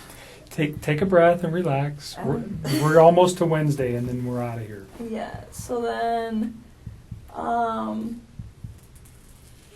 so then once he lied to me, I just really trying to push him away, and he was just don't forget the person that you knew me to be when you were with me, or something like that. And it was that strange? It just kind of sounded almost like a farewell, and I didn't think it was too weird because I was I think he realizes that I'm really upset that he lied to me, and I think he's aware of the fact that I'm probably about to walk away from him. So I think that was his way of saying goodbye. So it didn't really seem strange in the context of what was going on between the him and I part of stuff. And then, and I kept asking him too, what did you do, Chris? What did you do? And he was I didn't do anything. And I'm where's your family? And I asked him that. I don't know if I started doing that on Tuesday or if I started doing that on Monday, but I think it was Tuesday because I don't really think I was that alarmed on Monday. And then, so that was supposed to be our final sign-off text. And then Jim got there at my house, and I was hanging out with Jim. But I was still, in my head, just kind of, stressed out. And I remember I, walked out of the room, went in my bedroom, and texted Chris one more time. And I told him, I was if you did something bad, I was you're going to ruin your life. And I was and if you did something bad, I was you're going to ruin my life. And I was and I promise you that. And he responded back to me, and he's I didn't hurt my family, Nikki. And that was the last text. That was the last time we ever talked. And I never said another word to him after that. That was Tuesday. That was Tuesday. And then he left me alone. He gave me the space that I asked him. He respected it. And he didn't mess with me at all. Was that a phone call where you said? No, that's all Tuesday, That's text Tuesday. text Just Tuesday. call it All text text. Tuesday. Everything Okay. was text. I did not talk to that man on the phone at all that day. I mean, I don't think so. I'm pretty sure it was all text. And then, So at that time in your mind, if you said that, what are you thinking? What were you thinking, that he maybe did something to his family? yeah, I started getting really scared. What caused that The thought? fact that he lied to me. Okay. And that she still wasn't home, and it was day 2. Like, I figure if you're upset for a day, you leave for a day, but you come back. And she wasn't back. And it was, like, midday. And not only that, but, like, she doesn't have her phone, she doesn't have her car, she doesn't have the kids' EpiPen, she doesn't have any of that. So what I'm thinking in my head is, like, for a night, if you're really upset, somebody comes one of your friends picks you up, like, okay.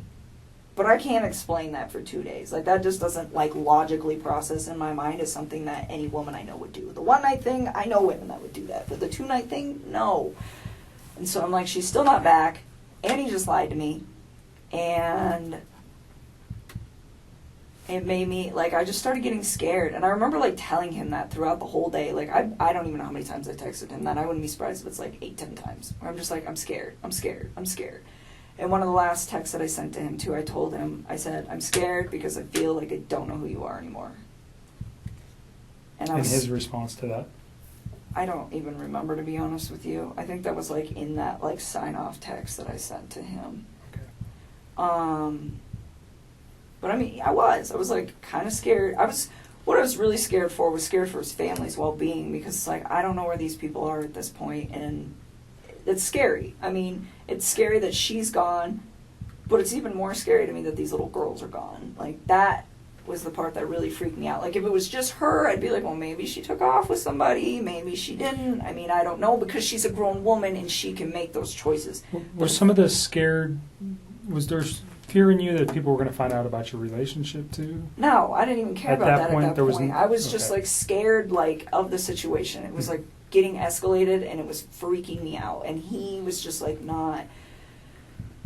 He was strange. So, another thing, so that was Tuesday, and that was it for Tuesday, but I forgot some stuff on Monday that I did need to bring up to you guys. So, Monday, when we were on the phone, at one point, he mentioned to me, I can't even believe I have to say this, she left her wedding ring here, and I said something along the lines of, does that mean you two are done? And he was like,